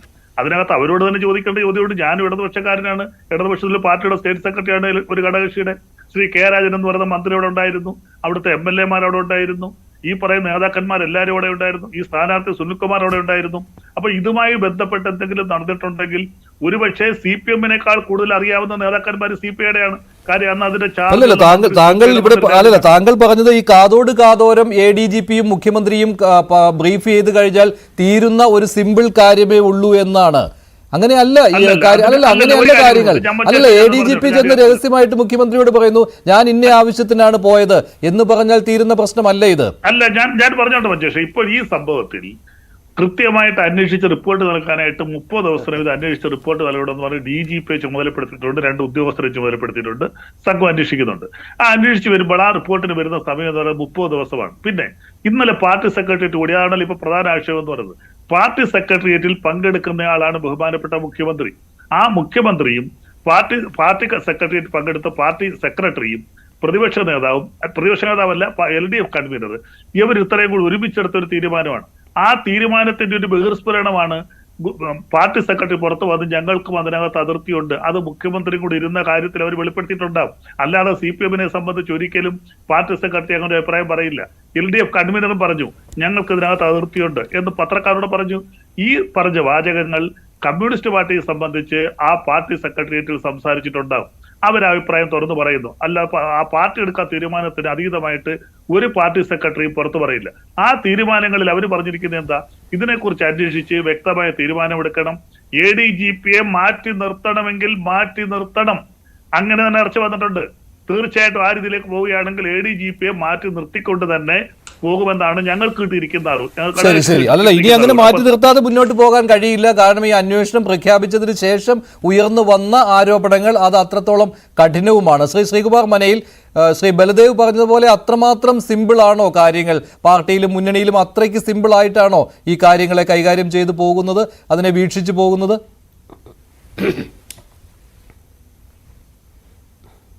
അല്ല മഞ്ജുഷ, ഇതിനകത്ത് CPI-യും CPM-ഉം തങ്ങളുടെ അസംതൃപ്തി ഇക്കാര്യത്തിൽ വളരെ വ്യക്തമാക്കി കഴിഞ്ഞു. എന്നിട്ട് പോലും മുഖ്യമന്ത്രി അജിത് കുമാറിനെതിരെ നടപടി എന്ന് പറഞ്ഞാൽ അദ്ദേഹത്തിൻ്റെ ADGP ലോ ആൻഡ് ഓർഡർ സ്ഥാനത്തു നിന്നും മാറ്റി നിർത്താൻ പോലും മുഖ്യമന്ത്രി മടിക്കുന്നു എന്നുള്ളൊരു വസ്തുതയുണ്ട്. അപ്പോൾ ഘടകകക്ഷികളും സ്വന്തം പാർട്ടിയും ഇത്രയേറെ സമ്മർദ്ദം മുഖ്യമന്ത്രിയിൽ ചെലുത്തിയിട്ടും എന്തുകൊണ്ടാണ് അദ്ദേഹം ലോ ആൻഡ് ഓർഡർ ആ ഒരു പോസ്റ്റിൽ നിന്നെങ്കിലും ഇദ്ദേഹത്തെ ഒന്ന് മാറ്റി നിർത്താൻ അദ്ദേഹം ശ്രമിക്കാത്തത് എന്തെന്നുള്ള ചോദ്യം ഉയർന്നു വരുന്നുണ്ട്. അപ്പോൾ ഈ ഞാൻ നേരത്തെ പറഞ്ഞ പോലെ തന്നെക്കാളൊക്കെ വളരെ താഴെ പ്രോട്ടോക്കോളിൽ നിൽക്കുന്നൊരു ഉദ്യോഗസ്ഥനെ സംരക്ഷിക്കാൻ സ്വന്തം ഘടകകക്ഷികളെയും സ്വന്തം പാർട്ടിയെയും മുഖ്യമന്ത്രി പിണക്കുന്നത് എന്തിനാണ് എന്നുള്ള ചോദ്യമാണ് ഇവിടെ നമ്മൾ ചോദിക്കേണ്ടത്. അങ്ങനെ വരുമ്പോഴാണ് കേരളത്തിൽ യഥാർത്ഥത്തിൽ കഴിഞ്ഞ കുറേ വർഷങ്ങളായി നടന്നു വരുന്ന ബ്യൂറോക്രസിയും രാഷ്ട്രീയ രംഗത്തെ ചില പ്രമുഖരും പുറത്തുള്ള ചില ശതകോടീശ്വരന്മാരായ ആളുകളും തമ്മിലുള്ള അവിശുദ്ധ ബന്ധങ്ങളും നെഗോസിയേഷൻസും ഈ സ്വർണം അടക്കമുള്ള കാര്യങ്ങളും എല്ലാം തെളിഞ്ഞ് പുറത്തേക്ക് വരുന്നത്. നിങ്ങൾ ഒരു കാര്യം ഓർക്കണം, ഇതിനു മുമ്പ് മുഖ്യമന്ത്രിയുടെ ഓഫീസിലുണ്ടായിരുന്ന ഒരു പ്രമുഖനായ IAS ഓഫീസറാണ് സ്വർണ്ണക്കള്ളക്കടത്ത് കേസിൽ അറസ്റ്റിലായതും ജയിലിലായതും. ഇപ്പോൾ ആ ഒരു ആരോപണം നേരിടുന്നത് ആഭ്യന്തര വകുപ്പിലെ പ്രധാനിയായ ADGP അജിത് കുമാറാണ്. അപ്പോൾ ഈ ശിവശങ്കരനും അജിത് കുമാറും എല്ലാം മുഖ്യമന്ത്രിയായിട്ട് വളരെ അടുപ്പമുള്ള ആളുകളാണെന്നാണല്ലോ നമ്മൾ വിശ്വസിക്കുന്നത്. അപ്പോൾ ഈ മുഖ്യമന്ത്രിയായിട്ട് അടുപ്പമുള്ള ഈ ഉന്നത ബ്യൂറോക്രാറ്റുകൾക്കെതിരെ സ്വർണ്ണക്കള്ളക്കടത്ത് അടക്കമുള്ള ആരോപണങ്ങൾ നിരന്തരം ഉയർന്നു വരുന്നത് എന്തുകൊണ്ടാണ്? അതും PV അൻവറിനെ പോലെയുള്ള ഒരു കാലത്ത് മുഖ്യമന്ത്രിയുടെ പിണറായി വിജയന്റെ വിശ്വസ്തരായിരുന്ന ഒരു MLA തന്നെ ഇത്തരം വിഷയങ്ങൾ ഉന്നയിക്കുമ്പോൾ എന്തൊക്കെയോ ഈ ഡെൻമാർക്കിൽ എന്തൊക്കെയോ ചീഞ്ഞു നാറുന്നുണ്ടെന്ന് പറയുന്ന പോലെ യഥാർത്ഥത്തിൽ കേരളത്തിൻ്റെ ഭരണത്തിലും ആഭ്യന്തര വകുപ്പിലും എന്തൊക്കെയോ കാര്യങ്ങൾ ചീഞ്ഞു നാറുന്നുണ്ട്. അതുകൊണ്ടാണ് ഇത്രയും താരതമ്യേന തന്നെക്കാൾ വളരെ താഴെ നിൽക്കുന്ന ഒരു ഉദ്യോഗസ്ഥനെ ഇങ്ങനെ സംരക്ഷിക്കാൻ മുഖ്യമന്ത്രി വാശി പിടിക്കുന്നു. അതും നമ്മൾ ഗോവിന്ദൻ മാഷിൻ്റെ ആ ഒരു ആ ഒരു ജസ്റ്റർ നമ്മൾ കണ്ടാണ്. ഞങ്ങൾ എന്താ സംതൃപ്തരാണെന്നുള്ള ചോദ്യം. അപ്പോൾ തന്നെ അദ്ദേഹം തന്നെ ചോദ്യങ്ങളോട് അസഹിഷ്ണുത പുലർത്തുകയാണ്. CPM-ന്റെ സംസ്ഥാന സെക്രട്ടറി. CPI പലതവണ അത് വ്യക്തമായി കഴിഞ്ഞു. മറ്റ് ഘടകകക്ഷികൾക്കൊന്നും ഇനി നമ്മൾ കാരണം അവരൊക്കെ ഒന്നും ഈ പറഞ്ഞ മാതിരി എന്താ പറയുക നേരെ നിൽക്കാനുള്ള കാര്യത്തില്ലാത്തവരാണ് ബാക്കിയുള്ള ഘടകകക്ഷികൾ. അതുകൊണ്ട് അവരും ഉണ്ടായിരിക്കുന്നു. പക്ഷേ CPI കൃത്യമായി പറഞ്ഞു ഇക്കാര്യത്തിൽ ഞങ്ങൾക്ക് അസംതൃപ്തി ഉണ്ട് എന്നുള്ളത്. അപ്പോൾ ഇടതുമുന്നണി കൃത്യമായിട്ട് പറയുന്നു ഞങ്ങൾക്ക് അസംതൃപ്തി ഉണ്ടെന്ന് പറയുമ്പോൾ അതിനെ കവച്ചു വെച്ച് മുഖ്യമന്ത്രി എന്തുകൊണ്ടായിരിക്കാം നടപടിയെടുക്കാൻ അല്ലെങ്കിൽ ഇദ്ദേഹത്തെ ലോ ആൻഡ് ഓർഡർ ADGP സ്ഥാനത്തു നിന്ന് മാറ്റി നിർത്താൻ മുഖ്യമന്ത്രി ശ്രമിക്കാത്തത് എന്നുള്ള ചോദ്യത്തിൻ്റെ പിറകെയാണ് നമ്മൾ പോകേണ്ടത്. അങ്ങനെ വരുമ്പോഴാണ് മറ്റു പല കാര്യങ്ങളും ഈ PV അൻവർ പറഞ്ഞ കാര്യങ്ങളടക്കം കേരളത്തിൻ്റെ ഈ SP ആർ സുജിത് ദാസ്. കാരണം നിങ്ങൾ ഓർക്കുക, ഈ IPS ഉദ്യോഗസ്ഥർക്കെതിരെയാണ് ഈ പറഞ്ഞ പോലെ സ്വർണ്ണക്കള്ളക്കടത്തുമായിട്ട് ബന്ധപ്പെട്ട ആരോപണം വന്നത്. ഈ സ്വർണ്ണക്കള്ളക്കടത്ത് പറഞ്ഞാൽ കൃത്യമായിട്ട് രാജ്യദ്രോഹ കുറ്റമാണത്. ശരിക്കും അതൊരു രാജ്യദ്രോഹ കുറ്റം തന്നെ. കള്ളക്കടത്ത് എന്ന് പറയുന്നത്, സ്മഗ്ലിംഗ് എന്ന് പറയുന്നത് നമ്മൾ ആൻറ്റി നാഷണൽ ആക്ടിവിറ്റിയാണത്. അപ്പോൾ അത് ഉയർന്നു വന്നത് കേന്ദ്ര സർവീസിൽപ്പെട്ട ഉദ്യോഗസ്ഥർക്കെതിരെയാണ്. അപ്പോൾ അത്തരം ഉദ്യോഗസ്ഥർക്ക് കേരളത്തിൽ ഇത്തരം കാര്യങ്ങളിൽ ഇടപെടാനും നിർബാധം അഴിഞ്ഞാടാനും എവിടെ നിന്നൊക്കെയോ പിന്തുണയും എവിടെ നിന്നൊക്കെയോ സഹകരണം ലഭിക്കുന്നുണ്ട്. നമ്മൾ അത്തരം കാര്യങ്ങളുടെ പുറകെ പോകുമ്പോഴാണ് ഇതിൻ്റെ ഭീകരമായ മുഖം മനസ്സിലാവുക. അല്ലാണ്ട് നമ്മൾ വെറുതെ ഒരു RSSന്റെ നേതാവിനെ പോയി ADGP കണ്ടു അല്ലെങ്കിൽ മറ്റേ ആൾ പോയി കണ്ടു എന്ന് പറയുന്നതൊക്കെ ഇതിനെ ലഘൂകരിച്ച് സിംപ്ലിഫൈ ചെയ്ത് ഇല്ലാതാക്കുന്നതാണ്. യഥാർത്ഥത്തിൽ അതിൻ്റെ പുറകെയല്ല നമ്മൾ പോകേണ്ടത്. സ്വർണ്ണക്കള്ളക്കടത്ത് പോലെയുള്ള ആൻറ്റി നാഷണൽ ആക്ടിവിറ്റീസിന് ഇന്ത്യൻ പോലീസ് സർവീസിലുള്ള ഉന്നതരായ ഉദ്യോഗസ്ഥന്മാർ കുടപിടിക്കുന്നു എന്നുള്ള ആരോപണം ഭരണകക്ഷിയിൽപ്പെട്ട ഒരു പ്രമുഖനായ MLA-യിൽ നിന്നും ഉയർന്നു വരികയും അദ്ദേഹം മുഖ്യമന്ത്രിക്ക് പരാതി കൊടുക്കുകയും മുഖ്യമന്ത്രിയുടെ പൊളിറ്റിക്കൽ സെക്രട്ടറി അടക്കമുള്ള ഉന്നത വൃന്ദത്തിന് ഇവരുമായി ബന്ധമുണ്ടെന്നുള്ള ആരോപണം അദ്ദേഹം ഉന്നയിക്കുകയും ചെയ്തിട്ടും നമ്മൾ അതിൻ്റെ ഒന്നും പുറകെ പോകാതെ അതിൻ്റെ എന്തുകൊണ്ടാണ് ഇത്തരം ബന്ധങ്ങൾ, എന്ത് നെഗോസിയേഷൻസാണ് ഈ അജിത് കുമാറിനെ പോലെയുള്ളവരും മുഖ്യമന്ത്രിയുടെ ഓഫീസും ഈ സംഘങ്ങളും ഒക്കെ ആയിട്ട് നടത്തുന്നത്? എന്താണ് കേരളത്തിൽ ഇത്തരം അതിലേക്ക് വരുന്നുണ്ടല്ലോ ശ്രീകുമാർ മനയിൽ. താങ്കൾ അങ്ങനെ വരികയാണെങ്കിൽ VD സതീശൻ തുടർച്ചയായിട്ട് ഉന്നയിക്കുന്ന കാര്യങ്ങളെ തള്ളിപ്പറയുകയാണ്. പക്ഷേ അങ്ങനെയല്ലല്ലോ കാര്യങ്ങൾ സംഭവിക്കുന്നത്. ഇപ്പോൾ ഈ RSS നേതാക്കളുമായി കണ്ടതിനെയും ഈ പറയുന്ന സ്വർണ്ണക്കടത്ത് അതുപോലെ സ്വർണം പൊട്ടിക്കൽ ഈ കാര്യങ്ങളിൽ ADGP-ക്കുള്ള പങ്ക്, ADGP സഹായം ചെയ്തു കൊടുക്കുന്നതും അതുവഴി ADGP-യിൽ നിന്ന് P ശശിയിലേക്ക് ഉന്നയിച്ച ആരോപണങ്ങളും ഇത് തമ്മിലുള്ള ബന്ധമുണ്ടല്ലോ. ഈ രണ്ട് കാര്യവും തമ്മിൽ ബന്ധപ്പെട്ട് കിടക്കുന്നതാണല്ലോ. ഇപ്പോൾ സ്വർണ്ണക്കടത്ത് കേസിൽ എന്തുകൊണ്ട് കേന്ദ്ര ഏജൻസികളുടെ അന്വേഷണം വഴിതെറ്റിപ്പോയി, ഒരിടത്തും അന്വേഷണം കൊണ്ടുചെന്ന് എത്തിയില്ല എന്ന്, സമയം ഇനിയും വേണമെന്ന് ഇപ്പോൾ ഉല്ലാസ് ബാബു ഇവിടെ പറഞ്ഞു. അത് അന്വേഷിച്ച് തീരേണ്ട സമയത്ത് തീർന്നോളുമെന്ന്. പക്ഷെ അങ്ങനെയല്ലല്ലോ നമ്മൾ മനസ്സിലാക്കേണ്ടത്. എന്തുകൊണ്ട് ഇതുവരെ ഒരിടത്തേക്കും ഈ അന്വേഷണം ചെന്നെത്തിയില്ല? അപ്പോൾ അതും ഈ RSS നേതാക്കളെ കണ്ട കാര്യവും ഇതെല്ലാം ഇടകലർത്തി തന്നെ ആരോപണമായി ഉന്നയിക്കേണ്ടതല്ലേ? അല്ലാതെ ഈ ഒരു ഭാഗത്തുള്ളവ മാത്രം ഉന്നയിച്ചാൽ മതിയോ? അല്ല, ഇപ്പം VD സതീശൻ പറഞ്ഞതിനൊരു പൊളിറ്റിക്കൽ ക്ലാരിറ്റിയാണ്. അദ്ദേഹം പൊളിറ്റിക്കലായിട്ടാണ് അദ്ദേഹം നിലപാട്. ഞാൻ പറഞ്ഞ പൊളിറ്റിക്കലായിട്ടല്ല, വസ്തുതകൾ ഇതായിട്ടാണ്. കാരണം UDF-നെ സംബന്ധിച്ചിടത്തോളം RSS CPM അല്ലെങ്കിൽ RSS അഖിലേന്ത്യാ നേതൃത്വവും BJP അഖിലേന്ത്യാ നേതൃത്വവും കേരളത്തിലെ CPM നേതൃത്വവും തമ്മിൽ അവിശുദ്ധ ബന്ധം ഉണ്ടെന്ന് പറയപ്പെടുന്ന അവിശുദ്ധ ബന്ധം ജനങ്ങൾക്ക് മുമ്പിൽ തുറന്നു കാട്ടേണ്ടത് UDF-ന്റെ രാഷ്ട്രീയ ആവശ്യമാണ്.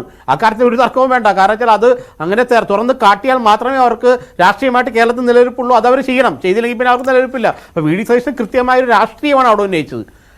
പ്രതിപക്ഷ നേതാവ് എന്നുള്ള അദ്ദേഹത്തിന് രാഷ്ട്രീയം ഉന്നയിക്കുക. കാരണം അദ്ദേഹം രാഷ്ട്രീയക്കാരനായതുകൊണ്ട് രാഷ്ട്രീയപരമായിട്ട് മാത്രമേ അദ്ദേഹത്തിന് സംസാരിക്കാൻ കഴിയൂ. രാഷ്ട്രീയപരമായിട്ട് പിണറായിയെ പ്രതിക്കൂട്ടിലാക്കുന്നതാണ് അദ്ദേഹത്തിൻ്റെ ജോലി. അത് അദ്ദേഹം വളരെ ഭംഗിയായിട്ട് ചെയ്യുന്നുള്ള കാര്യത്തിൽ സംശയം വേണ്ട. പക്ഷേ അതിനേക്കാൾ അപ്പുറത്ത്, നമ്മൾ രാഷ്ട്രീയപരമായ മാനങ്ങൾ കൊടുക്കുന്നതിനേക്കാൾ അപ്പുറത്ത് നമ്മളൊരു MLA എന്ന് പറയുന്നത് ഒരു കോൺസ്റ്റിറ്റ്യൂഷണൽ പദവിയാണ്. അദ്ദേഹം ഈ പറഞ്ഞ ഭരണഘടനാ അദ്ദേഹം ഉന്നയിക്കുന്ന ഒരു ആരോപണം മുഖ്യമന്ത്രിയുടെ ഓഫീസും കേന്ദ്ര സർവീസിലെ കേന്ദ്ര കാഡറിലെ ഉദ്യോഗസ്ഥരും ആൻറ്റി നാഷണൽ ആക്ടിവിറ്റീസിന് കൂട്ടുനിൽക്കുന്നു എന്ന് പറയുമ്പോൾ അതുകൂടെ ഇതിൻ്റെ ഒരു ബാക്ക് ബോണായിട്ട് നമ്മൾ കാണണം. നമ്മളിപ്പോൾ പറഞ്ഞ ഈ പറഞ്ഞ സ്വർണ്ണക്കള്ളക്കടത്ത് കേസിനെ കുറിച്ച് അന്വേഷണം ഒന്നും കേരളത്തിൽ ഫലപ്രദമായിട്ടില്ല. മുഖ്യമന്ത്രി ഈ സ്വപ്ന സുരേഷിൻ്റെ സംഭവം 2018, 19 അല്ലെങ്കിൽ 20 ആ ഒരു കള്ളക്കടത്ത് പിടിച്ചത് മുതൽ ഇങ്ങ് 4 വർഷത്തെ എടുത്ത് നോക്കുകയാണെങ്കിൽ കേന്ദ്ര ഏജൻസികളുടെ അന്വേഷണം എന്ന് പറഞ്ഞാൽ വെറും തട്ടിപ്പ് മാത്രമായിരുന്നു നമുക്ക് മനസ്സിലാവും. കാരണം ഒന്നും എത്തിച്ചേർന്നിട്ടില്ല. ഈ ശിവശങ്കറിലും സ്വപ്ന സുരേഷിലും അല്ലാതെ കേന്ദ്ര ഏജൻസികളുടെ അന്വേഷണം അതിനപ്പുറത്തേക്ക് പോയിട്ടില്ല. അപ്പോൾ കേരളത്തിൽ കേന്ദ്ര ഇൻ്റലിജൻസുകൾക്ക് കൃത്യമായിട്ട് അറിയാം കേരളത്തിൽ സ്വർണം ഒഴുകുന്നുണ്ട്, കള്ളക്കടത്ത് സ്വർണം ഒഴുകുന്നുണ്ട്. ഈ കേരളത്തിൻ്റെ എയർപോർട്ടുകളിലൂടെ ഏറ്റവും അധികം കള്ളക്കടത്ത് സ്വർണം ഒഴുകുന്നതെന്ന് കേന്ദ്ര ഏജൻസികൾക്ക് നന്നായിട്ടറിയാം. പക്ഷേ ഈ കേരളത്തിൽ ഈ പറഞ്ഞ പോലെ PV അൻവർ പറഞ്ഞൊരു കാര്യമുണ്ട്. ഈ കസ്റ്റംസ് അല്ല സ്വർണം പിടിക്കുന്നത്, പോലീസാണ് പിടിക്കുന്നത്. പോലീസ് പിടിക്കുന്ന സ്വർണം 10 കിലോ പിടിച്ച് എത്ര കിലോ ഉണ്ടാവും എന്നാണ് അയാൾ ചോദിക്കുന്നത് കോടതിയിലെത്തുമ്പോൾ. ആ ഒരു സംഭവത്തിൽ എന്തുകൊണ്ട് കസ്റ്റംസ് നിശബ്ദരാകുന്നു?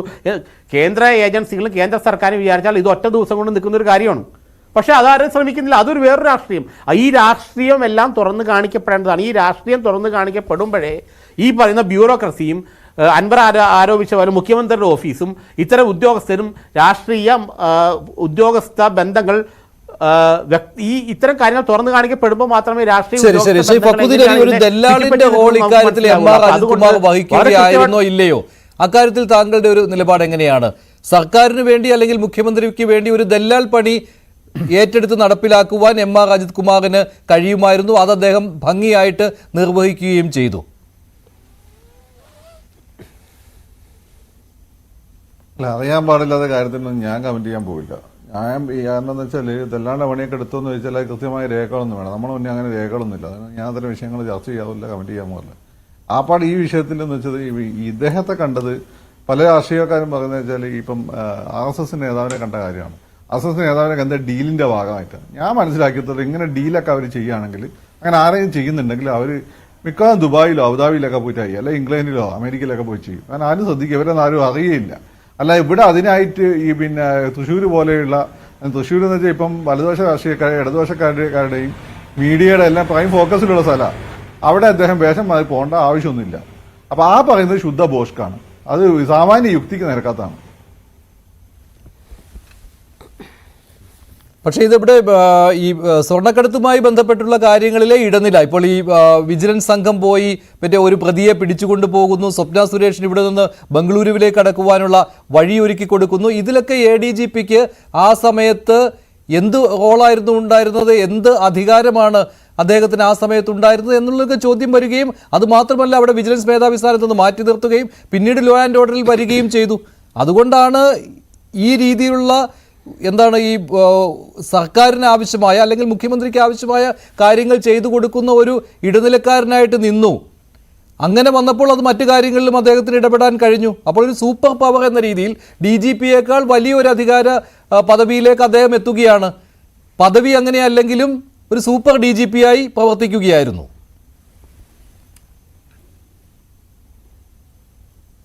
അതെനിക്കറിയില്ല. ഉത്തരം പറയേണ്ട ബൽദേവ് സച്ചിദാനന്ദനാണ്. അദ്ദേഹം ഈ അധികാരവുമായിട്ട് ബന്ധപ്പെട്ട ഇടനാഴികൾ വളരെ സജീവമായിട്ടുണ്ടായിരുന്ന ആളാണ്. ഇവരുടെ മുന്നണിയിലേക്കുള്ള ആളാണല്ലോ. അത് അവർ പറയേണ്ട ഒരു ഉത്തരമാണ്. പക്ഷേ നമ്മൾ മനസ്സിലാക്കിയെടുത്തല്ലേ, മെമ്മറൈസ് സിനിമയിലെ കണ്ടില്ലേ? മെമ്മറൈസ് സിനിമയിൽ പൃഥ്വിരാജ് കള്ളും കുടിച്ച് നടക്കുന്ന ഒരു ഓഫീസറാണ്. അയാളുടെ ജീവിത ട്രാജഡീന്റെ ഭാഗമായിട്ട്. പക്ഷേ ഒരു അന്വേഷണം വന്ന സമയത്ത് സ്വാഭാവികം അയാൾക്ക് അത് പിടിക്കാൻ പറ്റുന്ന സമയത്ത് അയാൾക്ക് അതിനുള്ള കഴിവ് മനസ്സിലാക്കി ആ അന്വേഷണം അയാളെ ഏൽപ്പിക്കുന്നുണ്ട്. അതേപോലെയുള്ള കാര്യങ്ങൾ നടക്കാം. ഒരു ഉദ്യോഗസ്ഥന് ചിലപ്പോൾ ചില പ്രശ്നങ്ങളൊക്കെ ഉണ്ടാവാം. പക്ഷേ മറ്റുള്ളവരിൽ ഭേദപ്പെട്ട രീതിയിൽ കാര്യങ്ങൾ ഏകോപിപ്പിച്ച് കൊണ്ടുപോകാൻ ഒരാൾക്ക് ശേഷിയുണ്ടെങ്കിൽ അയാളെ പറ്റി മറ്റ് കേസുകളൊന്നും നിലവിലില്ലെങ്കിൽ ഒക്കെ കൊടുക്കാവുന്നതാണ് എന്നാണ് ഞാൻ മനസ്സിലാക്കുന്നത്. ബാക്കി ബൽദേവ് സച്ചിദാനന്ദൻ പറയണ്ട, എനിക്കതിൽ പ്രത്യേക അഭിപ്രായമൊന്നുമില്ല. ശരി, പക്ഷേ അതേ ആളെ കുറിച്ച് തന്നെയാണ് ഒരു ഭരണകക്ഷി MLA ഇത്തരം കാര്യങ്ങൾ പറഞ്ഞിരിക്കുന്നത്. അങ്ങനെയുമുണ്ടല്ലോ. ഈ ഭരണകക്ഷി MLA എന്ന് തെളിവ് വെച്ചിട്ടുണ്ടോ? അങ്ങ് പറയല്ലേ, ഏതോ ഒരു സൗണ്ട് മാറ്റിയ ഒരു പോലീസ് ഓഫീസറുടെ അയാൾ തന്നെ പറയുന്നു ഞാൻ സൗണ്ട് മാറ്റി തന്നിരിക്കും. പിന്നെ ഒരു കാര്യമുണ്ട്. പിന്നെന്താ, അങ്ങനെ 1-2 വീഡിയോ, ഒരു പെട്ടുപോയ ഒരു SP കൊടുക്കുന്ന, അദ്ദേഹം കേണപേക്ഷിക്കുന്ന ഒരു വീഡിയോ, ഒരു ഓഡിയോ ഉണ്ട്. ഇത്തരം 2 കാര്യങ്ങൾ വെച്ച് അദ്ദേഹം പറഞ്ഞതല്ലേ, അതായത് തെളിവുണ്ടെന്നാണ് അനുഭവം പറയുന്നത്. എന്റെ മുഖ്യമന്ത്രിക്ക് കൊടുത്തിട്ടുണ്ട്, മറ്റു തെളിവൊന്നും നമ്മൾ കണ്ടില്ല. അത് കാണാതെ സ്ഥിതിക്കാതെ കേസ് പിടിക്കാൻ എന്നെ കിട്ടില്ല. ശരി, അപ്പോൾ അൻവറിനും ചില ലക്ഷ്യങ്ങളുണ്ട് ഇക്കാര്യത്തിൽ ഇല്ലേ? ഒരു ഭരണകക്ഷി MLA സർക്കാരിനെ പ്രതിരോധത്തിലാക്കുമ്പോൾ അതൊരു സ്ഥിരമായിട്ട് സംഭവിക്കുന്ന ഒരു കാര്യമല്ല. സർക്കാരിനെ പ്രതികൂട്ടിലാക്കാൻ ശ്രമിക്കാറുമില്ല.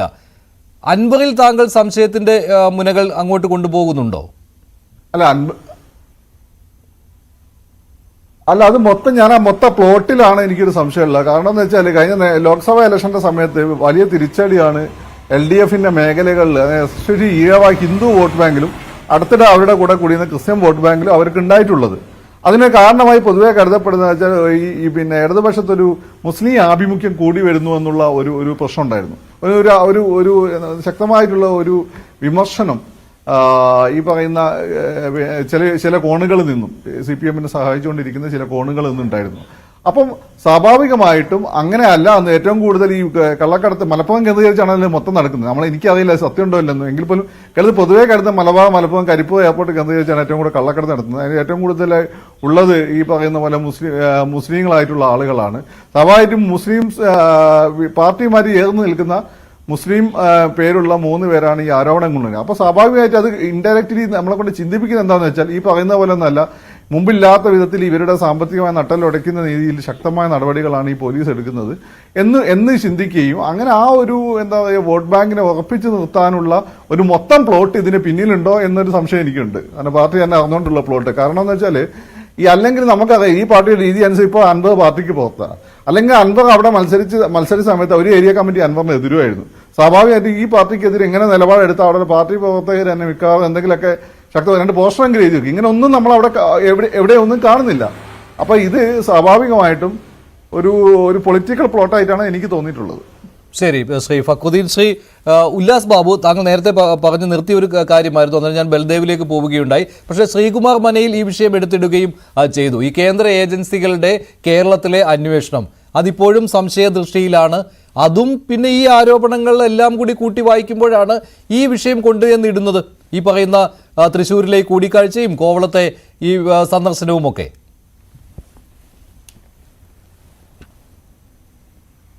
മഞ്ജുഷ എന്താ ഉദ്ദേശിക്കുന്നത്? RSSന്റെ ഒരു ഏറ്റവും വലിയ ഇന്ത്യയിലെ സാംസ്കാരിക സംഘടന നേതൃത്വത്തിൽ നിൽക്കുന്ന ഒരു വ്യക്തി ഈ മഞ്ജുഷിന്റെ ഭാഷ തന്നെ കടർത്താൽ ദല്ലാളായി പ്രവർത്തിച്ചവർ സ്വർണ്ണക്കടത്ത് വേണ്ടാട്ടോ നിർത്ത്, ആ വിഷയം വേണ്ടാട്ടോ നിർത്ത് എന്ന് പറയപ്പെടുന്ന പരിപാടിക്ക് ഇരിക്കുമെന്ന് വരുത്തി തീർക്കലാണോ മഞ്ജുഷിന്റെ അഭ്യാസം? അതൊക്കെ പരിപ്പ് മഞ്ജുഷെ അങ്ങ് വാങ്ങി വെച്ചേക്ക്. അതിലേക്ക് കൊണ്ടുവന്ന് എത്തിക്കാൻ മഞ്ജുഷിന് എന്തെങ്കിലും താല്പര്യം ഉണ്ടെങ്കിൽ അത് എന്റെ വായിൽ വെച്ച് മഞ്ജുഷ് തിരുകണ്ട കേട്ടോ. പച്ച മലയാളം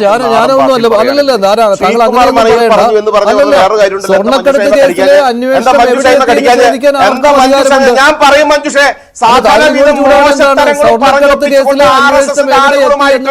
സൂത്രമൊപ്പിച്ചു വന്ന് വരുത്തി തീർക്കാനുള്ള മഞ്ജുഷിന്റെ നരേറ്റീവുണ്ടല്ലോ, അത് മഞ്ജുഷ കയ്യിലങ്ങ് വെച്ചാൽ മതി. ആ പരിപ്പ് മഞ്ജുഷ അങ്ങ് വേവിക്കാൻ നോക്കണ്ട കേട്ടോ. അത് ഇവിടെ മഞ്ജുഷ വൃത്തിയോട് പറയാ, മഞ്ജുഷ മോശത്തരം പറയാ, മഞ്ജുഷാണ് കയ്യിൽ വെച്ചാൽ മതി. എന്താ മഞ്ജുഷ ഞാൻ പറഞ്ഞ കാര്യം തന്നെയല്ലേ ശ്രീകുമാർ മനയിൽ സതീശൻ ഉന്നയിച്ചത് പൊളിറ്റിക്കലാണ്. സതീശൻ ഉന്നയിച്ച പൊളിറ്റിക്കലാണ് എന്ന് പറഞ്ഞത് ആരാണ്? പൊളിറ്റിക്കൽ അല്ല. സംശയലേശമെന്നെ മഞ്ജുഷ കൊണ്ട് എത്തിക്കുന്ന വണ്ടി അത് സംഘ നേതാക്കന്മാരുടെയും അല്ലെങ്കിൽ സംഘ ആളുകളുമായി സംസാരിച്ചത് ഇന്നതിനാണ് എന്ന് വരുത്തി തീർക്കാനുള്ള ശ്രമം മഞ്ജുഷ നടത്തുമ്പോൾ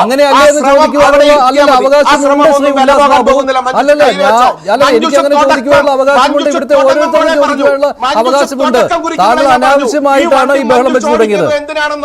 താങ്കൾ അനാവശ്യമായിട്ടാണ് ബഹളം വെച്ച് തുടങ്ങിയത്. ഈ ചർച്ച വളരെ സ്മൂത്തായിട്ട് പോവുകയായിരുന്നു. തീർക്കുന്നതിന് വേണ്ടി ഇതിന്റെ പ്രധാന വിഷയത്തിന്റെ കണ്ടന്റിനെ മാറ്റിക്കൊണ്ട് ഈ വിഷയവുമായി മുന്നോട്ട് പോകുന്ന രാഷ്ട്രീയം അത് ശരിയല്ലെന്ന് ഞാൻ തുടക്കം പറഞ്ഞതിന്റെ അടിസ്ഥാനത്തിലാണ്. ഏത് വിഷയത്തെ മാറ്റിക്കൊണ്ടാണ് പോയതെന്ന് താങ്കൾ പറയണം. അല്ല, ഏത് വിഷയമാണ് മാറ്റിക്കൊണ്ട് പോയത്? ഏത് വിഷയമാണ് മാറ്റിക്കൊണ്ട് പോയത്? എന്താ ക്രിമിനൽ അല്ല മഞ്ജുഷ് കേരളത്തിൽ ജീവിക്കുന്ന ആളല്ലേ? ഏത് വിഷയമാണ് മാറ്റിക്കൊണ്ട് പോയത്? അത് CPM-ന്റെ പിന്തുണ കൊടുക്കുന്ന ഒരു MLA, 98 MLA-മാരിൽ പെട്ട ഒരു MLA, സകലവിധ തെമ്മാടിത്തരങ്ങൾക്ക് ഒരു പോലീസാണ് കൂട്ടുനിന്ന്, ഈ വ്യക്തിയാണ് കൂട്ടുനിന്ന് ആരോപിക്കുമ്പോൾ അതിന്റെ ഗ്രാവിറ്റിയാണോ അതോ ഒരു സാംസ്കാരിക സംഘടനയുടെ ഒരു ദേശീയ ഇതിൽ ഊതി പ്രവർത്തിക്കുന്ന ഒരു സംഘടന വ്യക്തിയെ കണ്ടതാണോ ഇത്ര വലിയ വിഷയമായിട്ട്?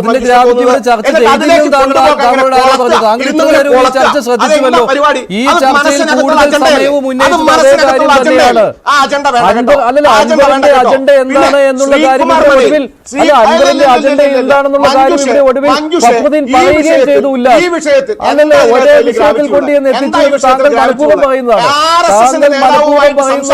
ഒരേ വിഷയത്തിൽ കൊണ്ടുവന്ന് എത്തിച്ചു. അങ്ങനെ അല്ല ചർച്ച ഇവിടെ പോയത്. ഒരേ വിഷയത്തിൽ കൊണ്ടുവന്ന് എത്തിച്ചു താങ്കൾ മനഃപൂർവ്വമാണ് പറയുന്നത്. അങ്ങനെയാണെങ്കിൽ ഇതിന്റെ ടൈറ്റിൽ എന്ന് പറയുന്നത് അങ്ങനെയാണെങ്കിൽ ഇതിന്റെ ടൈറ്റിൽ അതേ രീതിയിലായിരിക്കും. പോലെയുള്ള ആളുകളുടെ അജണ്ടയാണ് ഞാൻ വിളിച്ചു പറഞ്ഞത്. ആ അജണ്ടക്ക് നിന്ന് തരാൻ ADGPയെ സംരക്ഷിക്കുന്ന കാര്യത്തിൽ മുഖ്യമന്ത്രിക്ക് മിണ്ടാട്ടമില്ലേ എന്നുള്ളതാണ് ഈ ചർച്ചയുടെ അജണ്ട. ആ അജണ്ട പോലും താങ്കൾക്ക് മനസ്സിലാകുന്നില്ലെങ്കിൽ പിന്നെ ഞാൻ താങ്കളോട് എന്ത് പറയാനാണ്? മുഖ്യമന്ത്രി മൗനി ബാബയാണോ? മുഖ്യമന്ത്രി എന്തുകൊണ്ട് മിണ്ടിയില്ല എന്നുള്ളതാണ് ഈ ചർച്ചയുടെ അജണ്ട. അത് താങ്കൾക്ക് മനസ്സിലായില്ലെങ്കിൽ താങ്കൾ മുഖ്യമന്ത്രിയെ പിന്തുണയ്ക്കുകയാണ് സർ. അത് മഞ്ജുഷ പള്ളിയെ പോയി പറഞ്ഞാൽ മതി. അതൊക്കെ ഞാൻ എവിടെയെങ്കിലും പറഞ്ഞോളാം. അത് ഞാൻ എവിടെയെങ്കിലും പറഞ്ഞോളാം. താങ്കൾക്ക് വെറുതെ എന്നോട് ചൂടാവാനാണ് ആവശ്യമെങ്കിൽ താങ്കൾ ചൂടായിക്കോളൂ.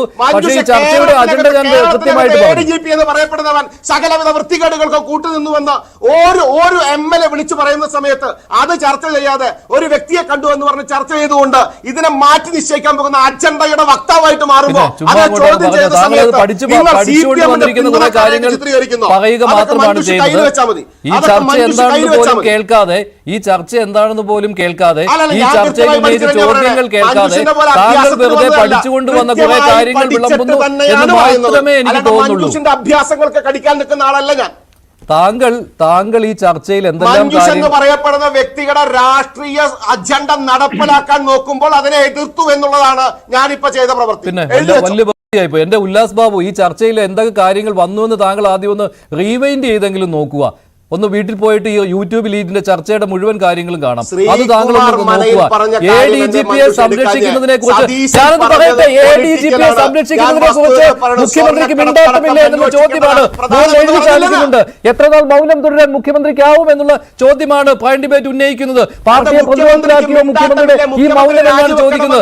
അത് പറയുമ്പോൾ താങ്കൾ പഠിച്ചുകൊണ്ടുവന്ന കുറെ കാര്യങ്ങൾ ഇവിടെ വിളമ്പുന്നത് ശ്രീ ഉല്ലാസ് ബാബു, ശ്രീ ബൽദേവ് സച്ചിദാനന്ദൻ, താങ്കളാണ് മറുപടി പറയേണ്ടത്. മുഖ്യമന്ത്രിയുടെ ഈ മൗനം പാർട്ടിയെ ദുർബലപ്പെടുത്തുന്നുണ്ട്, മുന്നണിയെ ദുർബലപ്പെടുത്തുന്നുണ്ട്. അതാണ് ഇവിടുത്തെ ചോദ്യം. ആഭ്യന്തര വകുപ്പിനെ കൈകാര്യം ചെയ്യുന്ന ശൈലിയിൽ പരിപൂർണമായി പരാജയപ്പെട്ടവർ രാജിവെക്കണമെന്ന് കെ സുരേന്ദ്രൻ ആവശ്യപ്പെട്ടത് എന്താ? നിങ്ങൾക്ക് മനസ്സിലായില്ല? നിങ്ങൾ കേട്ടില്ല? നിങ്ങളുടെ മനഃപൂർവ്വം കേൾക്കാത്തതിനെ കുറിച്ചാണ് ചോദിച്ചത്. ആ വിഷയത്തിലേക്ക് കൊണ്ടുപോ, സ്വർണ്ണക്കടത്തിലേക്ക് കൊണ്ടുപോ, കൊലപാതകത്തിലേക്ക് കൊണ്ടുപോ, ശശിയിലേക്ക് കൊണ്ടുപോ, അതുപോലെ ഫോൺ ചോർത്തലിലേക്ക് കൊണ്ടുപോ. ഫോൺ ചോർത്തലിനെ കുറിച്ച് ഓടിപ്പോയവരല്ലേ ഇവരൊക്കെ. അപ്പോ ആ വിഷയം ചർച്ച ചെയ്യേ, ആ വിഷയം ക്രിമിനൽ കേസെടുക്ക്, ആ വിഷയം ഉന്നയിച്ച ആളുകളെ വിളിച്ച് ചോദ്യം ചെയ്യേ. ആ വിഷയത്തിൽ മുഖ്യമന്ത്രി മൗനം വെടിയണമെന്നുള്ളത് ഏറ്റവും ആദ്യം പറഞ്ഞൊരു വ്യക്തിയാണ് കെ സുരേന്ദ്രൻ.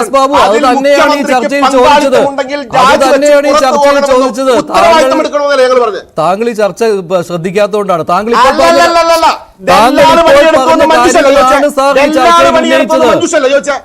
റിവൈൻഡ് ചെയ്യേ, മഞ്ജുഷ റിവൈൻഡ് ചെയ്യേ. ദല്ലാള് പണിയെടുത്തു എന്ന് മഞ്ജുഷ പറഞ്ഞു. യൂട്യൂബിൽ പോയി കേട്ടു നോക്ക് സാർ. ഉല്ലാസ് ബാബു, താങ്കൾ ഇപ്പോൾ പറഞ്ഞ കാര്യങ്ങൾ അവസാനം പറഞ്ഞ കാര്യങ്ങൾ അതാണ് ഇവിടെ ചർച്ച ചെയ്തത്. ഞാൻ കൃത്യമായി കേട്ടിട്ടാ പറയണം. മഞ്ജുഷാണ് നുണ പറയുന്നത്. താങ്കൾ അവസാനം പറഞ്ഞ കാര്യങ്ങളാണ് കൃത്യമായിട്ട് ഇവിടെ ചർച്ച ചെയ്തത്. താങ്കൾ അവസാനം പറഞ്ഞ കാര്യങ്ങളാണ് കൃത്യമായി ചർച്ച ചെയ്തത്. മുകളിൽ അത് എഴുതി കാണിക്കുന്നുമുണ്ട്. നിങ്ങൾ ചർച്ച ദല്ലാൽ പണിയാണോ എടുത്തത്? സംഘപരിവാർ നേതാക്കന്മാരെ കണ്ടത് ദല്ലാൽ പണിക്കാണോ എന്ന് ചോദിച്ചത് മഞ്ജുഷിന്റെ നാവിൽ നിന്നാ വന്നതെന്ന് താങ്കൾ ആ ചർച്ച കേട്ടിട്ടില്ല. അതുകൊണ്ടാണ് മുഖ്യമന്ത്രിക്ക് വേണ്ടി ദല്ലാൽ പണി എടുത്തോ എന്ന് ചോദിക്കുമ്പോൾ അത് സ്വർണ്ണക്കടത്തിലുള്ള ദല്ലാൽ പണിയുണ്ട്.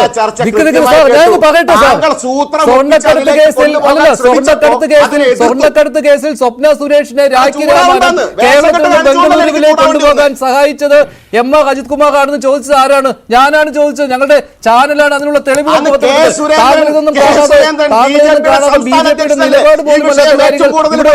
ഇതിന്റെ പുറകിൽ ആഭ്യന്തര വകുപ്പാണെന്ന് എന്താ നിങ്ങൾ കേട്ടില്ല? പിന്നെ അതല്ലാതെ പിന്നെ ആരാ ഇവിടെ പറഞ്ഞുകൊണ്ടിരിക്കുന്നത്?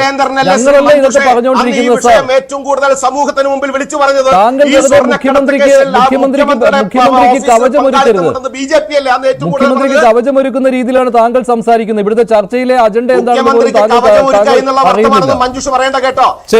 കേരളത്തിലെ സകലവിധ തെമ്മാടിത്തരങ്ങൾക്കും കൂട്ടുനിൽക്കുന്ന മുഖ്യമന്ത്രിക്ക് കവചം ഒരുക്കേണ്ട ബാധ്യതയില്ല. അത് മഞ്ജുഷ അങ്ങ് കയ്യിൽ വെച്ചേക്ക്. ശരി, നന്ദി ചർച്ചയിൽ പങ്കെടുത്തതിന്. ശ്രീ ബലദേവ് സച്ചിദാനന്ദൻ ഓഫീസിനും കൃത്യമായ പങ്കാളിത്തമുണ്ട് എന്ന് പറഞ്ഞ സമയത്ത് അന്ന് ഏറ്റവും കൂടുതൽ പറഞ്ഞ BJP അന്നൊക്കെ നിങ്ങൾ മുഖം തിരിച്ചു നിന്നു. ഇന്നത് യാഥാർത്ഥ്യമാകുമ്പോഴാണ് ഞങ്ങൾ പറയുന്നത് ആ വിഷയത്തിലേക്ക് കൊണ്ടുപോകണം, ആ വിഷയത്തിലേക്ക് ടാർഗറ്റ് ചെയ്യണം, അവിടെയാണ് അന്വേഷണം നടക്കേണ്ടതെന്ന് പറയുമ്പോൾ നിങ്ങൾ കൂടിക്കാഴ്ച നടത്തി എന്നും പറഞ്ഞ് നിങ്ങൾ ഈ വിഷയത്തെ തിരിക്കാൻ നോക്കിയപ്പോഴാണ് മഞ്ജുഷിനോട് എനിക്ക് സംസാരിക്കേണ്ടി വന്നത്. ശരി, താങ്കൾ അങ്ങനെയല്ല. താങ്കൾ അനാവശ്യമായിട്ട് സംസാരിക്കുകയായിരുന്നു. ഞാൻ പറയുന്നത് കേൾക്കൂ സാർ. ഞാൻ പറയുന്നത് കേൾക്കാനുള്ള ഒരു മര്യാദ കാണിക്കൂ താങ്കൾ ഞാൻ പറയുന്നത് കേൾക്കാനുള്ള ഒരു മര്യാദ കാണിക്കൂ സാർ. താങ്കളാണ് ആദ്യം ചൂടായത്. താങ്കൾ ഞാൻ പറയുന്നത് കേൾക്കാനുള്ള മര്യാദ കാണിക്കൂ. വിഷയങ്ങൾ ഉണ്ടാക്കാൻ ശ്രമിച്ചപ്പോൾ ഞാൻ അല്ലല്ല, ഞാൻ പറയുന്നത് കേൾക്കൂ. താങ്കളൊന്ന് കേൾക്കൂ. താങ്കൾ ചൂടായത് അനാവശ്യമായിട്ടാണ് ചൂടായത്. അതിൽ ഞാൻ ഉറച്ചു നിൽക്കുകയാണ്. സ്വർണ്ണക്കടത്ത് കേസിലെ അന്വേഷണം നടക്കുന്ന സമയത്ത് വിജിലൻസിന്റെ മേധാവിയായിരുന്ന MR അജിത് കുമാർ രാഖി രാമാനം പോയി അദ്ദേഹത്തിന്റെ സംഘത്തെ വെച്ച് ഒരു പ്രതിയായ സരിത്തിനെ പിടിച്ചുകൊണ്ട് പോയ കാര്യം ഇവിടെ ഉന്നയിച്ചിരുന്നു. സ്വർണ്ണക്കടത്ത് കേസിലെ അന്വേഷണം നടക്കുന്ന സമയത്ത് സ്വപ്ന സുരേഷിനെ രാഖി രാമാനം ബംഗളൂരുവിലേക്ക് കടത്താൻ അതിർത്തി വഴി പോലീസിന്റെ കണ്ണുവെട്ടിച്ച് പോകുവാൻ റൂട്ട് മാപ്പ് ഒരുക്കി കൊടുത്തത് MR അജിത് കുമാറാണ്. അക്കാര്യം ഇവിടെ ഉന്നയിച്ചു. ആ കാര്യം പുറത്തു കൊണ്ടുവന്നത് ഞങ്ങളാണ്, ന്യൂസ് 18 ശബ്ദരേഖ ഉൾപ്പെടെ. ഈ കാര്യം പറഞ്ഞപ്പോൾ കൊലപാതകത്തിന്റെ കാര്യം പറഞ്ഞു. അൻവർ ഉന്നയിച്ച കൊലപാതകത്തിന്റെ കാര്യം, MR അജിത് കുമാർ വഴി P ശശിയിലേക്ക് എത്തിയതിന്റെ കാര്യം പറഞ്ഞു. ഇതൊന്നും കേൾക്കാതെ താങ്കൾ ഇങ്ങോട്ട് പറയുകയാണ് ഇത് ഞങ്ങൾ എവിടെയോ കൊണ്ടുവന്ന് കെട്ടാൻ ശ്രമിക്കുകയും ചെയ്യുകയാണെന്ന്. അങ്ങനെ ആയിരുന്നില്ല ഈ ചർച്ച പോയത്. പാർട്ടിയെ പ്രതിരോധത്തിലാക്കിയോ മുഖ്യമന്ത്രിയുടെ ഈ മൗനം എന്ന ചോദ്യമാണ് ചോദിച്ചത്. ഒരു മിനിറ്റ് മഞ്ജുഷ് പറഞ്ഞോ ദല്ലാള് പണിക്കാണ് പോയതെന്ന് മഞ്ജുഷിന്റെ നാവിൽ നിന്ന് തന്നെയല്ല ചോദിച്ചേ. ഞാനതിന് മറുപടി പറയാം ഉല്ലാസ് ബാബു. അല്ലല്ല, എന്റെ വാചകത്തിൽ എനിക്ക് കൺട്രോൾ ഉണ്ട്. എന്റെ വാചകത്തിൽ എനിക്ക് കൺട്രോൾ ഉണ്ട്. അതിൽ ഞാൻ പറഞ്ഞത് എന്താണ്? ഈ ദല്ലാൽ പണി എടുക്കുന്ന ഒരാളല്ലേ MR അജിത് കുമാർ എന്ന് ചോദിച്ചപ്പോൾ അതിന്റെ കൂടെ പറഞ്ഞ വാചകങ്ങൾ താങ്കൾ പറയൂ. ദല്ലാൽ പണി എടുക്കുന്നു എന്ന് പറഞ്ഞപ്പോൾ സ്വർണ്ണക്കടത്ത് കേസിൽ ഞാനിപ്പോൾ പറഞ്ഞ കാര്യമുണ്ട്. ഇല്ലല്ല, ഞാൻ പറയണ കേൾക്കൂ. അതുൾപ്പെടെയുള്ള കാര്യങ്ങൾ മുഖ്യമന്ത്രിക്ക് വേണ്ടി ദല്ലാൽ പണി എടുത്ത ആള് അല്ലേ MR അജിത് കുമാർ എന്നാണ്. എന്താ ദല്ലാൽ പണി എടുത്ത ആളെന്ന് പറയുമ്പോൾ താങ്കൾക്ക് കൊള്ളുന്നത് എന്താണ്? എന്തിനാണ് MR അജിത് കുമാറിനെ ഇങ്ങനെ പ്രൊട്ടക്ട് ചെയ്യുന്നത് താങ്കൾ? അത്രേ ഉള്ളൂ. ശ്രീ ബൽദേവ് സച്ചിദാനന്ദൻ, മുഖ്യമന്ത്രി മൗനം വെടിയുമോ? എല്ലാ വചനം പറഞ്ഞുണ്ടാക്കി, കള്ളക്കഥയുണ്ടാക്കി ചർച്ചകളെ വഴിതിരിച്ചു വിടുമ്പോൾ അതിന് കൃത്യമായിട്ട് പ്രതിരോധിക്കേണ്ട ബാധ്യതയുണ്ട്. ഞാൻ ചോദിക്കട്ടെ, സ്വർണ്ണക്കടത്ത് വിഷയവുമായി ബന്ധപ്പെട്ട് സ്വപ്ന സുരേഷിന്റെ വിഷയത്തിൽ അന്ന് BJP എടുത്ത നിലപാടുകൾ ഒന്ന് റിവൈൻഡ് ചെയ്ത് യൂട്യൂബിൽ, നേരത്തെ പറഞ്ഞ ഭാഷ ശരിയാണെങ്കിൽ യൂട്യൂബിൽ പോയി നോക്കുക. അന്ന് BJP കൃത്യമായി പറഞ്ഞിരുന്നു, ആഭ്യന്തര വകുപ്പിന്റെ നേതൃത്വത്തിൽ പിണറായി വിജയന്റെ ഓഫീസ് കൃത്യമായി സ്വർണ്ണക്കടത്തുമായി ബന്ധപ്പെട്ട് എല്ലാ സൗകര്യങ്ങളും ചെയ്തു കൊടുക്കുന്നുണ്ട്. സ്വപ്ന സുരേഷിന്റെ വിഷയത്തിലും ഇതേ സൗകര്യങ്ങൾ ചെയ്തു കൊടുക്കുന്നുണ്ട്. ആ ഉത്തരവാദിത്തം ഏറ്റെടുത്തുകൊണ്ട് കൃത്യമായിട്ട് മുഖ്യമന്ത്രി രാജിവെക്കണമെന്ന് അന്നേ ഞങ്ങൾ പറഞ്ഞ സമയത്ത് നിങ്ങൾ മുഖം തിരിച്ചു നിന്നവരെ പല ആളുകളുടെ ഇന്ന് ഞങ്ങൾ അത് പറയുന്നു. ഈ സ്വർണ്ണക്കടത്ത് വിഷയം ഏറ്റെടുക്കണം, കൊലപാതകം പ്രധാന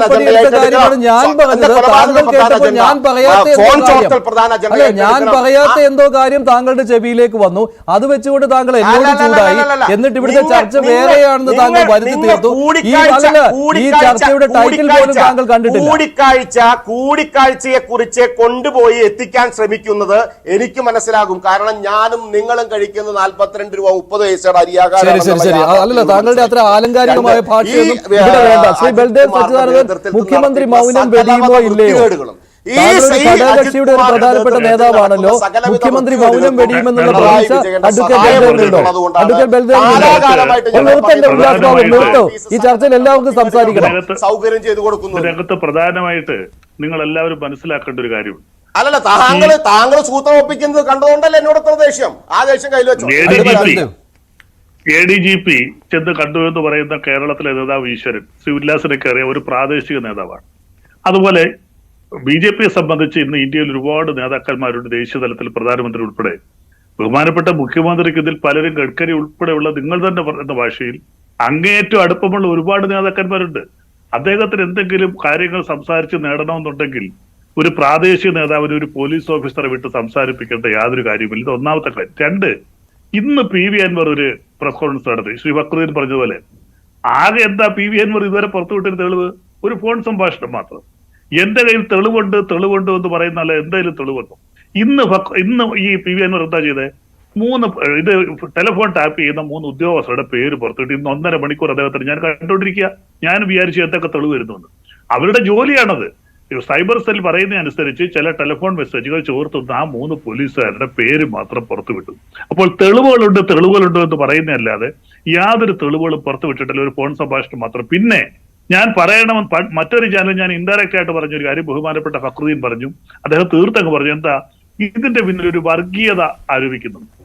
അത് ആരാണ് അതിന്റെ മലപ്പുറം കേന്ദ്രീകരിച്ച് കരിപ്പൂർ കേന്ദ്രീകരിച്ച് ശരിയാണ് വടക്കേ ഇന്ത്യയേക്കാൾ കൂടുതലായിട്ട് സ്വർണ്ണക്കടത്ത് കേരളത്തിൽ നടക്കുന്നു. അതിന്റെ പിന്നിൽ ചില വർഗീയ ശക്തികളുണ്ടെന്ന് പറയുന്നു. അപ്പൊ ഇതിന്റെ പിന്നിൽ ആർക്കൊക്കെ ചില ഗൂഢോദ്ദേശങ്ങളുണ്ട്.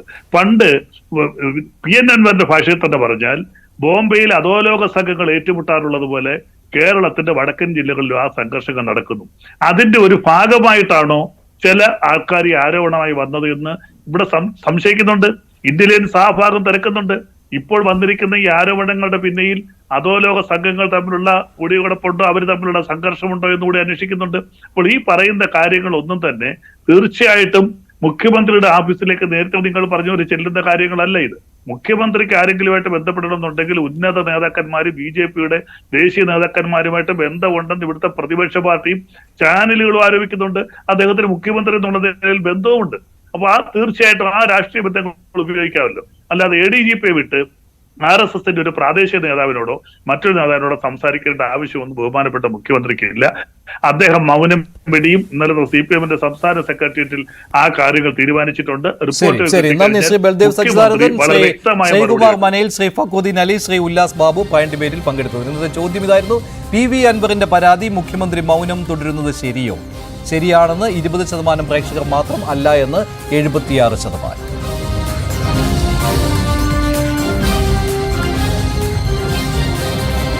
പോയിന്റ് ഡിബേറ്റ് അവസാനിക്കുന്നു. നന്ദി, നമസ്കാരം.